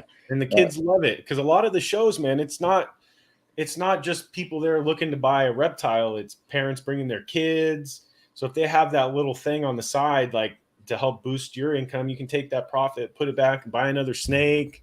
I know some people do. I've been thinking about it, but at the Pac Northwest show, they have like a spinning wheel of prizes or whatever with like pencils and erasers and stuff, and they make $300 or $400 a weekend off of that. I'm like, why not do something? I'm not going to do it at that show just because they've already I'm not a step on toes person, but I've been to a different show that they don't, that I thought about getting my own little wheel and doing my own Pokemon prizes or whatever. It's just fun I mean, we're all entrepreneurs at heart. So it's like, why not find something else just to get your name out there, get a banner, and just start meeting people, even if you don't got crap for sale. I mean, I bet you have friends in the area that don't vend that would send their snakes with you to sell or whatever. Like, you can sell. I have other friends' snakes at my table all the time. So it's just a way to get into it. Right. For me, there's also the inventory thing. So even if I don't have say I have 5 ball pythons that I'm selling, it's show price is going to be less than what it is on Morph Market, that sort of thing. But I can add isopods and dubia roaches and whatever other stuff I produce, but then I have to produce more rather than just having feeding my own stuff. I'm sure I could. You can always buy, like, my buddy owns a reptile feeder supply, and he vends the reptile shows, and he'll buy a bulk quantity of dubias and prepackage them and just sell those. You don't have to produce them yourself. Yeah, I mean, it's another profit on it. Why not? As long as you're getting your table paid for. Right, and electric if they charge you for that and whatever else. Right. So I mean, it's something in the future. Definitely. Like, if I start producing a lot of Ultramel stuff, like right now, it's really few and far between at our local shows. So if I'm the guy with all the Ultramel heat, then that might make sense. Yeah, they're gonna come. I'm the only one that's got it, and that type of thing. Yep, and that's kind of similar to what I'm doing with the clown pied stuff. Is not a ton of people have clown pied in my area, so it helps me be like, oh, that's the clown pied guy or whatever. So if you're that guy for this specific combo or whatever, then you get a name. You get a name for yourself. Yeah, I mean, because everybody's got pieds, everybody's got clowns, everybody's got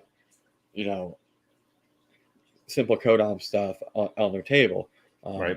So in Pennsylvania, it's a little like the pet snakes are selling, or usually, right? Your lower caught, like your bananas, your pie, your higher end stuff probably won't, unless it's really nice, and there's another breeder there that's like, I'm buying that off of you. Oh yeah, for sure. I mean, shows normally are the $500 or less shows, but we have a lot of ball python breeders, and my buddy, dude, he sells some top quality stuff. He doesn't sell the $3,000 to $5,000 stuff, but we sell $1,000, $2,000, $3,000 snakes at our shows for sure. Yeah, so I mean, there's finding that you if you've been to that show enough, you kind of know what everybody else has, and you kind of see what people are buying. I always like to walk around and be like, "Ooh, what you got there?" type of thing. Right. Then you can gauge what your market is wanting to do, or what they want to buy. Right. And if it's something like one of the things I look at is like, I'm going to make stuff that, everybody's going to buy. But at the same time, I don't want to be making the same stuff as the guy down the road, Yep. You come to we all, it's ball python centric, but it's all the same stuff. You definitely want to stand out. And that's like with all my local guys, I looked at all the projects they were working and the stuff that I liked. And I try and work opposite projects from what people in my area are working, just so I have different stuff. Because I mean, if I'm working the same thing as, say, Rip City Reptiles, and we want to trade, it's like, well, we already have that, and right. It's hard to even do that trade. But once you do so many trades, then everybody already has the same thing, and then so that's where that happens. But yeah, morph market definitely for high end stuff. Local shows like 1,000 and less, I'd say. And I know for certain things, if I do hit them, they're never going to see morph market or whatever, because it's already, depending on what the clutch is, it might be somebody might go, I want something from that clutch, Right. Yeah, I'm hoping that happens, man. I'm hoping to post all my hatchlings on my new ball python page, and I hope people hit me up. Fingers crossed. Like, should have cool enough stuff. Like I said earlier, man, I've never sold anything on Instagram, so I like to sell my first one on Instagram. I sold one. It's still here because of shipping and whatnot. Right. And there was a deal for 2, but I screwed up when I sexed it as out of the egg. Mm-hmm.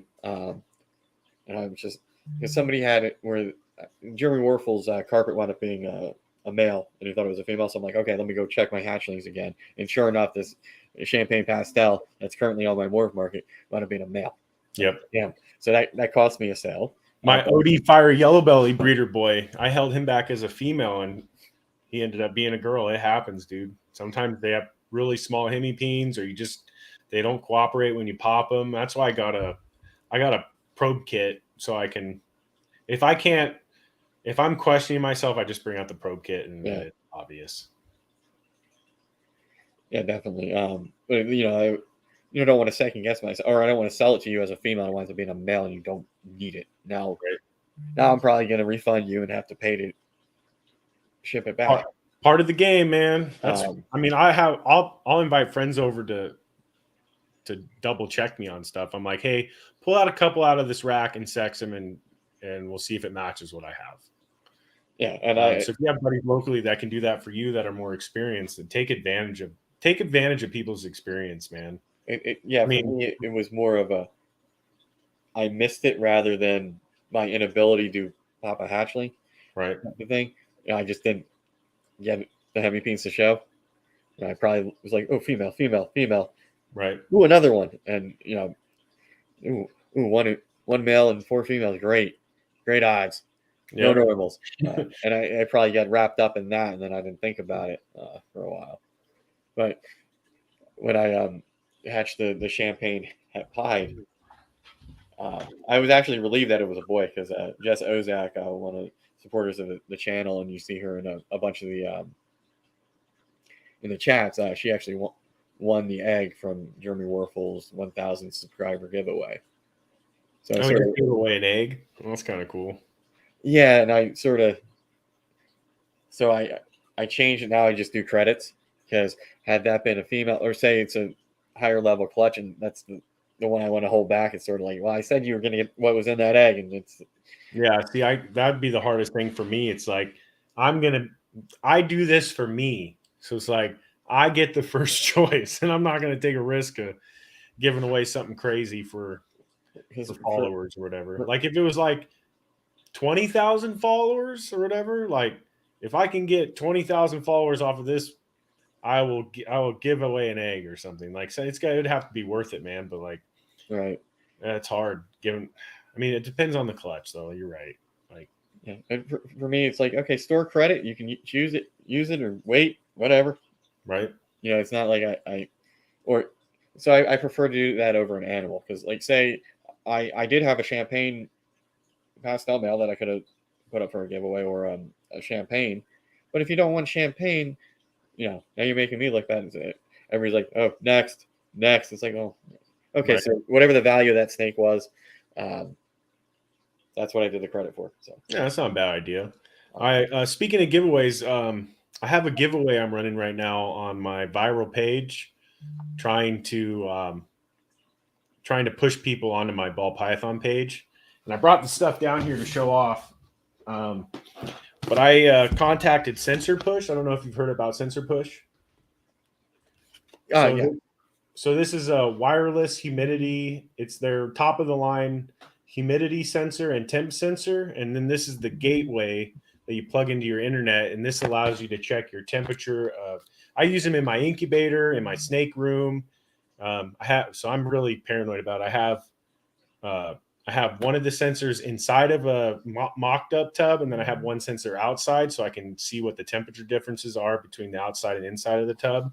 But you can hook up like, I think it's unlimited amount of sensors to this Wi-Fi gateway and check them anywhere. Like if I'm in Vegas on vacation, I can tell you what the temperature of my incubator, my snake room is, and it gives you long-term data of what those temperatures and humidities were. So you can go back and look at stuff. You can look to see, you know, if you had a spike or, you know. Exactly. Yeah, I can see all the, like, it shows my down to a 1/10 of a degree spikes in my incubator. It's great. The app's free, doesn't cost anything. This is, I think, $100, and this is like a $90 sensor. So you're looking at a $200 value giveaway. I'm doing it. The giveaway started on Friday. You have to follow a couple different pages, share the reel, and then you have to enter on my link tree on my bio. On either of the pages has the link, and then you enter the giveaway. And for every person that you tag in the post or tag in the reel, you get an entry to win this. And you don't have to pay shipping. I'll send it to you for free, and it's sponsored by Sensor Push. They sent me this stuff to give away. Wow, that's pretty cool. If you guys are interested in this, make sure to check out my Instagram page.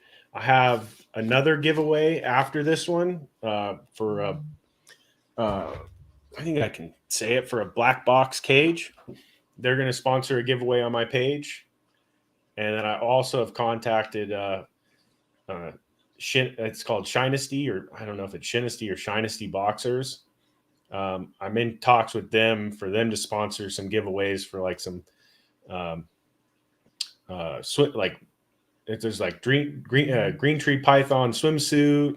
They have different boxers and stuff, and it's my favorite boxers. And it's the only reason, pretty much the only people I contact to ask for stuff to do giveaways is stuff that I really like. And then I get to give it to one of my followers. And more likely than not, it's going to be a snake breeder or a gecko breeder or somebody who follows my page that'll win all this stuff. So I'm kind of using my following to get free crap to give back to the community. And I don't make them pay me anything. Sensor Push gave me an extra sensor. Like, I don't charge them anything to run the giveaway. I'm like, you're just hooking my followers up with free stuff. And then that's what I'm using to push people onto my snake only or my ball python only breeder page. Nice. Yeah, that's my little spiel on giveaway stuff. So if you like free stuff, just make sure to follow all my pages, and there's going to be lots of giveaways coming. I got lots of messages out to different companies, trying to use my following as a good and hopefully get us all some free stuff. Yep. And for anybody watching, you can go down to the description of the video. Justin's link tree is in there. It has everything. Make sure to like this video, and if you're not subscribed to Craft Brew Morphology already, make sure to subscribe. It is down here somewhere, I'm guessing. So make sure to subscribe to his channel. He's growing. having guests on every week. It's pretty cool to watch. So Thank make sure you stay tuned. Yeah, I actually don't have a guest lined up for next week, so I'm sort of debating what I'm going to do. Just let me know, man. I got buddies that'll do it. Rip City Reptiles, Oregon Exotic Balls. Morph Mechanics might do it. I don't know. His work schedule's pretty crazy. Trig Reptiles, Cue Ball Morphs, Tuck Purple Rain Reptiles. He's a local guy. He's got some cool green tree pythons. He's got a smaller ball python collection. He's produced some really, really cool stuff. He was just on a He was on Gershon's last night. yeah, Gershon's podcast. Under 1,000 pod. Yep. Tuck's a really cool guy. You'd be worth talking to him. Soul Exotics, he's a good one. I'm trying to think everybody. Snake City. I kept trying to talk my mentor guy is his name's Jerry Robertson. He runs World of Ball Pythons. Okay. I've been friends with him since I first got my first snake. Like I hit him up and he's been the coolest guy. He's pretty hesitant to do podcasts. He's an old school dude. He's so he might not, but I know some people have tried to talk him into it. So I mean, if you really want, I can get somebody to come on next weekend with you, man. All right. Because sometimes I like to do it like the panel show where it's multiple people. It's not just me interviewing somebody. Or yeah, there you go. And if you want me back on for any panel stuff or like that in the future, I'm more than willing to do it, dude. Just let me know. And one of the issues that I ran into is that I used to be very good at at blasting anybody. If I like what you're doing, come on, and then sometimes somebody's way too busy or my channel's they're doing their own thing, and I've sort of like work's gotten a little crazy, and I've sort of been slacking on. Well, I was on Adam's podcast, and he had asked me 7 months previous to be on, and I was too dang busy to even be able to make it. I was working 6 a.m. to 6 p.m., getting home at 8, and like I didn't have any time to do it. And then when my schedule calmed down, I hit him up. Hey, man, you want to have me on? Like we talked about this a while ago, and boom. So just keep planting seeds in people's DMs, man. They'll come around. So what was in it? Speaking of Adam, when I had him on a couple of months ago, I asked him, and he got busy, and he's like, "Hey, I didn't forget about you. I'm free this date." I'm like, "Oh, sweet." And then I was like, "Oh, I got to start scheduling people again." Right.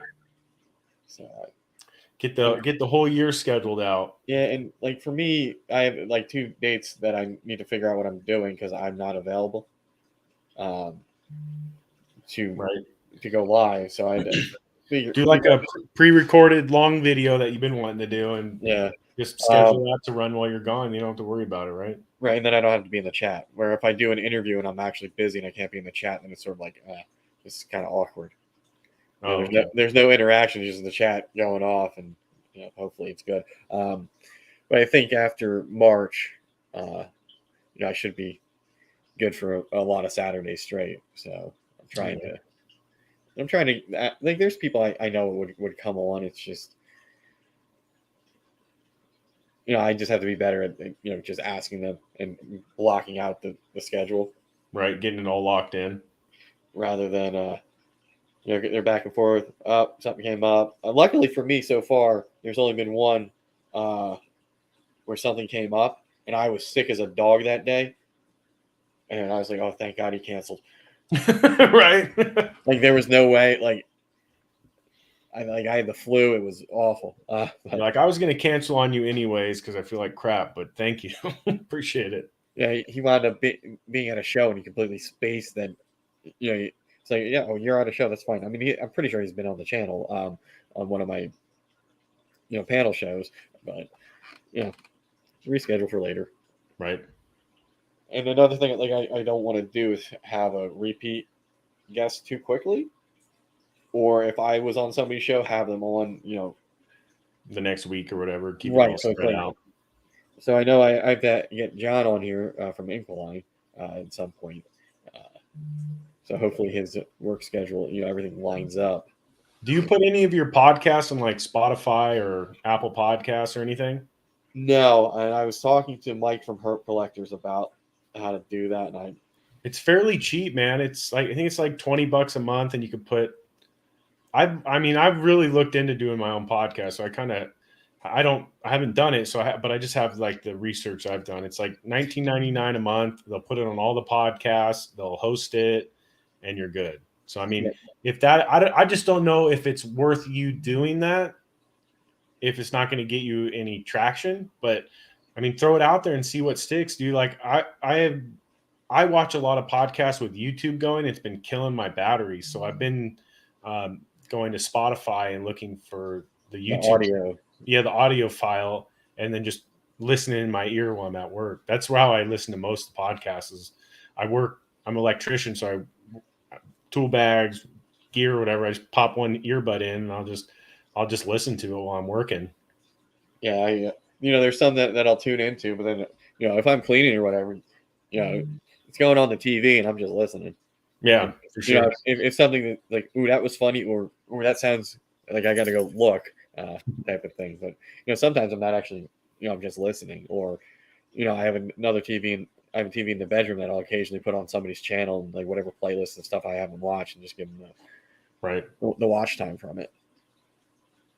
Because once you have a calendar year to hit your 4,000 hours, so I'm noticing that I've been doing this for about a year, and my hours will go up, and then whatever video knocks off that watch time. I'm like, crap. So I've been trying to make these be about 2 hours or so. This might be the longest one I've done. Right. But it's just whenever you need to go, man, it's fine with me. But as long as it's like organic and still stuff to talk about, then I'm not gonna. Yeah, no problem, man. Cut it short. When the conversation's intriguing, you get people to stick around longer and actually listen through. Because most of the podcasts I listen to the whole thing start to finish. So they're getting, I don't know, if they have one podcast a week, that's 2 hours long. They're getting 8 hours a month from me. So I mean, that adds up that's almost about 100 hours a year off of one person. So it's like, if you're focused on the reptile people and keeping the conversation relevant to stuff they want to hear about, or like if they want to hear about your guests, what projects they're working on, or what they think about this husbandry thing or this breeding trick or whatever, and it's something that's beneficial to them, dude, they'll stick around to the end so they catch every last bit of it. At least people, I mean, I probably am I don't know, addicted is the wrong word, but I really like listening to it just to get the perspective on the community on how everybody feels about everything. Because I don't know what half these people have in their collection. I just see what they post on Instagram from time to time, and it's like when the algorithm suits. Yeah, exactly. And you don't always see everything, and it's like, so if I can listen to a podcast, like the one thing, like what's his State 48? What's his name? Jason or I forget. Oh, I'm bad with names. Yeah. State 48 Exotics. Like I listened to his podcast with MJ, and he's doing like rainbow and he's doing quads. I forget what he said, like rainbow clown pied or something like that. Rainbow something clown pied. And I'm like, whoa, that's interesting. Okay. So I started looking at the rainbow. So it gets your brain turning. And then you start learning about other things that you really only maybe one other person I knew had rainbow until I listened to that podcast. And just hearing how he does things, he's been in it 7 or 8 years or whatever. And he's got good advice. And I mean, a lot of people have good advice, man. And like some people, I just like to see like how they're progressing, like Flawless Exotics. Oh, yes. Like, their whole story, watching them turn into a ball python breeder is interesting, because you can look at their experiences from start to finish on YouTube and see how they've done. And you can, if you don't like the way they did something else, you change it up yourself. So just people being willing to put themselves out there for other people to learn is great. And I mean, I don't think there could be too many podcasts. Like I try and listen to all of them. Yeah, I mean, I definitely bounce around as well because I don't have cable. Right. So it's sort of, I don't want to binge watch a series. So I'd rather watch something that I'm interested in. But so when I first started, it was Brian Barczyk or Justin, the big channels. But I'm watching this, and I'm like, well, am I ever going to get to that level? And that's great. It's like going to a conference, and you're in a small organization, and you come back, oh, I got all these plans, but you really can't implement them. So Right. I like watching my peers. Exactly. Somebody that may be a couple years ahead of me, or just starting like me, and it's sort of here's something that happened here in my collection, and so, maybe if that comes up in your collection, you kind of know how to avoid that. So like with the thermostat probes that we were talking about earlier, you're making sure they're secure, and little things like that I've seen something happen, and now because I saw that, I sort of make sure that when I rig these up that you cannot pull out that Right. probe. Mentally check it off. Like, okay, I got to try and avoid ever getting in that situation. Right. And every day I check all the thermostats, whatever ones are running, are they the right temperature? Right. Little things like that. Or I really want to get the Herpstat Wi-Fi enabled one. They have the Herpstat 4 with Wi-Fi, and then you can literally just check it from your phone and set alerts. And like that's all I run is Herpstats. I can't run any of the seedling mats. I have never had a VE thermostat. I love Herpstat. I got a Herpstat 4, 3 ones, and a basic. And I'd like to eventually I really want to use my Instagram monetization to build my collection, like buying snakes, because I get 1099 for it, so it's business income. I can write any of my snake stuff off on it.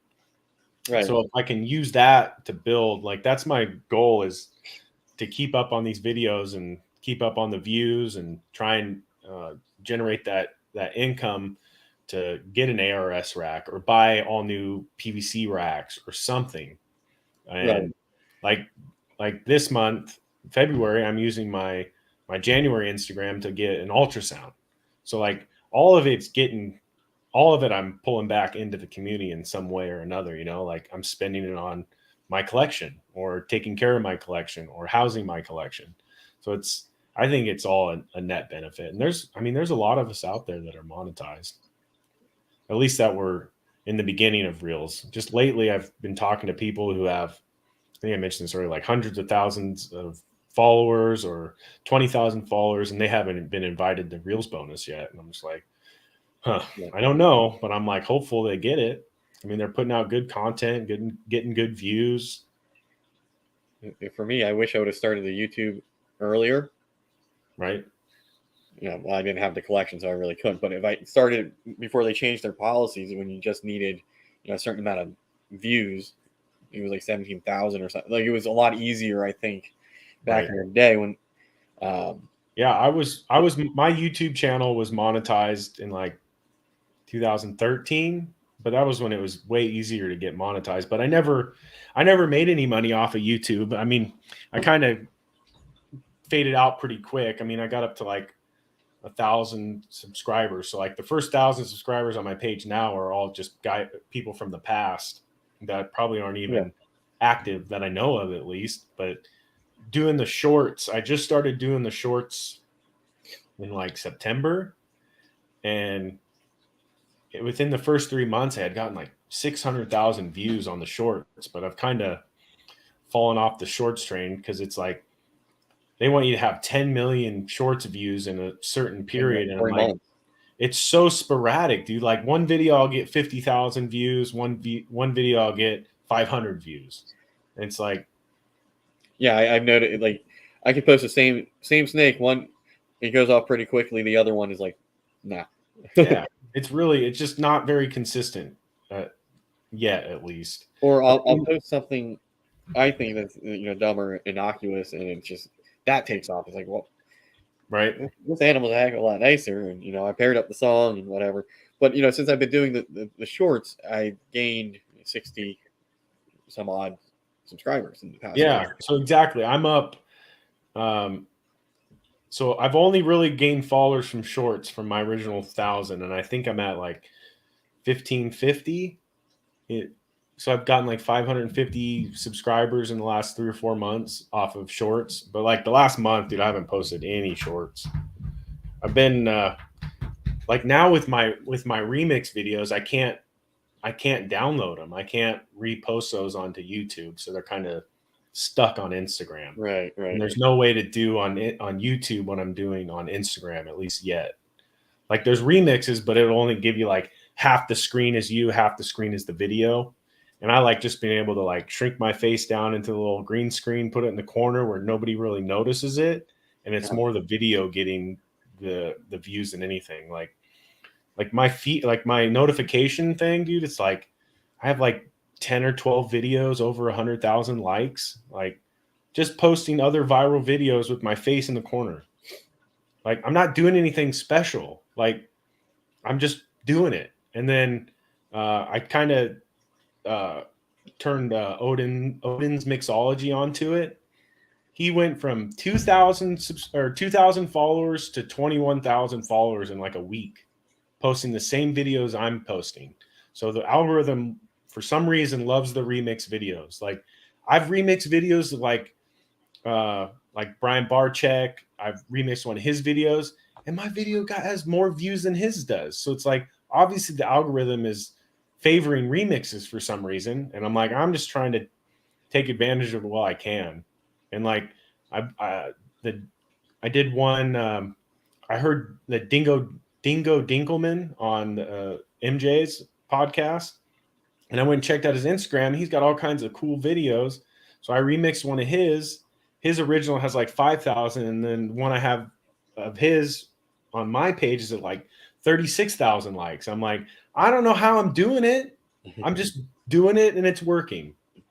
So I'll just keep posting them until they stop trending or stop getting traction. And if it's making you money, then yeah, for sure. I'm not going to stop.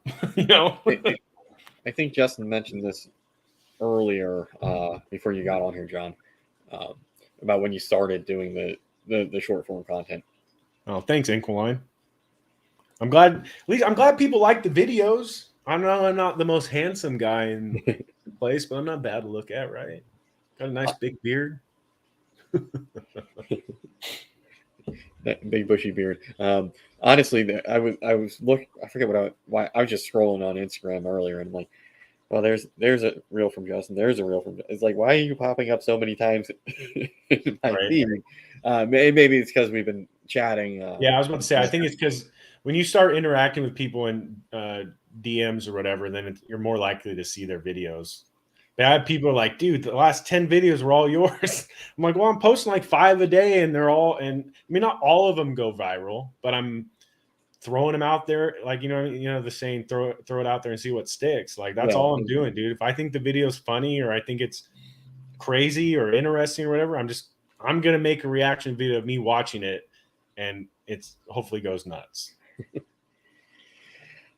Yeah, I mean, I should be like with the what I put into like my videos and, you know, this show as far as, you know, branding stuff and, you know, intros, and that I should be taking that and putting it onto my shorts, but instead I'm just opening a tub or putting a snake in a light box. Here's what the snake is, and then hashtags. Right. I would just take clips out of your interviews and make little 10-second clips and be like, check out my interview with this person or something like that. Yeah, I probably should, because one of the questions I usually always ask is, you know, what don't you have that you want to get, type of thing. And I want to actually go back and see what their running list is of, you know, snakes that people don't have that they want. Right, all the stuff that people really want. Right, I mean, what's winning, and I think if Stranger is up there. Yep. Stranger, Puzzle. Stranger I got working on with my breeder loan. Puzzle, I need to buy something, and I gotta make a little more money on Instagram before I can afford that. I think my favorite one was when I had Brian Gundy on. He's like, I don't need to get into anything else. He's like, I got it all. Yeah, it's, you know, I've been in it too long to work on anything other than clown pites, type of thing, and that makes sense. I mean, for him to start a new recessive project, you know, it'd take a lot of room. Right, and he does well. As far as the educational shows, I think he charges quite a bit, and you know. Oh, really? I didn't even know he did those. Yeah. So actually, when I interviewed him, and he was at he was at somebody's house where he was doing a educational program. So as part of he was going to do it in the car, and then it worked out that like scheduling that he would, they screwed up, and he was being a good customer or a good, service provider. And he asked, hey, since, we can change the time, do you mind if I do this podcast from, their computer room or whatever? Oh, cool. So it's kind of cool. And then we were talking about, what he does at his educational programming, and then he went off and did it. So. Oh yeah, that's pretty neat. On-site interview. Yeah, so that was kind of cool. Have you ever done anything like that where you traveled to them and did the interview at their place? Not yet, but I've thought about it. I think that's in the books down the line. Yeah, I'm sure one of these Saturdays I'm not going to be here. Like if I'm at Chris from BNS or Reptiles at his barbecue or cookout, I'll probably just maybe throw up the laptop, put up the camera, and then you just sort of watch. Right. Us interact. I mean, you could always do it when you go to, like, say you get a table at a show and do interviews at the show. Yeah. I mean, I'm definitely trying to think of more. And you can highlight all your local breeders and get their names out there, even if they're not somebody that has a social media presence. I mean, people will love to hear what they have to say. Honestly. Yeah, it's definitely, there's a few that I'd like to have on that aren't really as present, but the stuff they have and the knowledge is there, and it's so. I like doing these because I get to pick somebody else's brain and pick up some new things. Yeah, absolutely, man. That's why I listen, is because the people interviewing are trying to gain knowledge, and I'm gonna try and gain the knowledge off of their questions. Yeah. I've definitely learned. Normally, I'm a lot better at taking notes, but then I just realized I can go watch the dang video again. Right. Oh yeah, we talked about that. Let me go find it. But yeah, I feel like I should be taking some footage from these things. Whenever somebody makes a good point, or it's a valid. I had this experience. Here's how I fixed it, type of thing, and just post that and then redirect everything. But I feel like my Instagram lately has just been redirecting everything to here. Oh, to YouTube? Mm.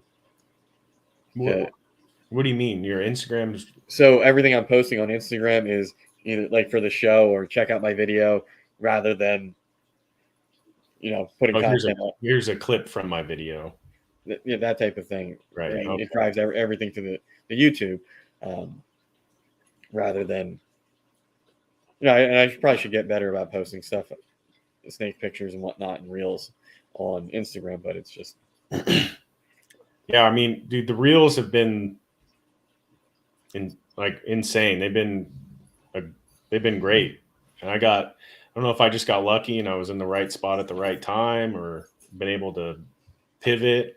But honestly, part of my pivot going to these videos was by listening to I think Gen Z was on Adam's podcast, and they were talking about how they posted less. So I started trying different things, and they're really what got me started on just not like trying to pivot and do something else that's gaining traction, because what I was doing that worked for the first 9 months isn't working now. So it's like, you have to be able to adapt and overcome different things. But I don't know what I'm doing, dude. I'm just shooting in the dark. I mean, like, I can tell you, like, I can help other people and tell them what I'm doing, but it's not going to guarantee that it's going to be successful for them. Right. And that makes sense. Say, I'm making a reel of this animal, right? My phone camera, lighting, all that stuff can be different, or how I shot it, or you can hear my dog scratching in the background, or something else going on, where it's sort of like, okay. No, I thought it was my dog. Yeah, my dog she's got a hot spot on her neck. Oh, okay. So she's constantly scratching. She woke up from her nap, so it's probably time to go outside. Right. So we've hit the 2.5 hour mark, which is. Yeah, no, this is fun, man. This is the longest I've been on a podcast. Yeah, this is the longest one I've posted.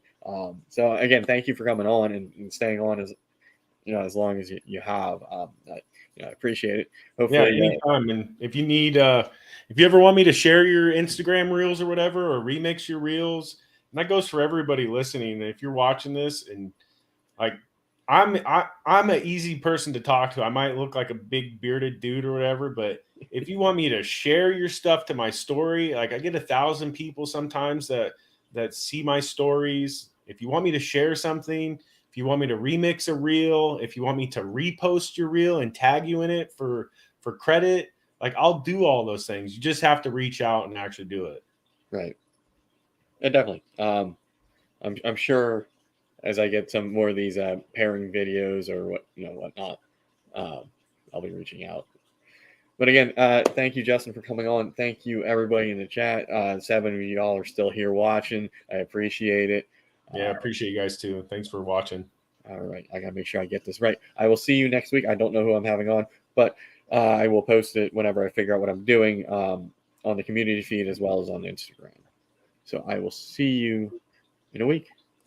All right, see you guys. Thanks for tuning in. Don't forget, subscribe and like Ken's channel. Thank you.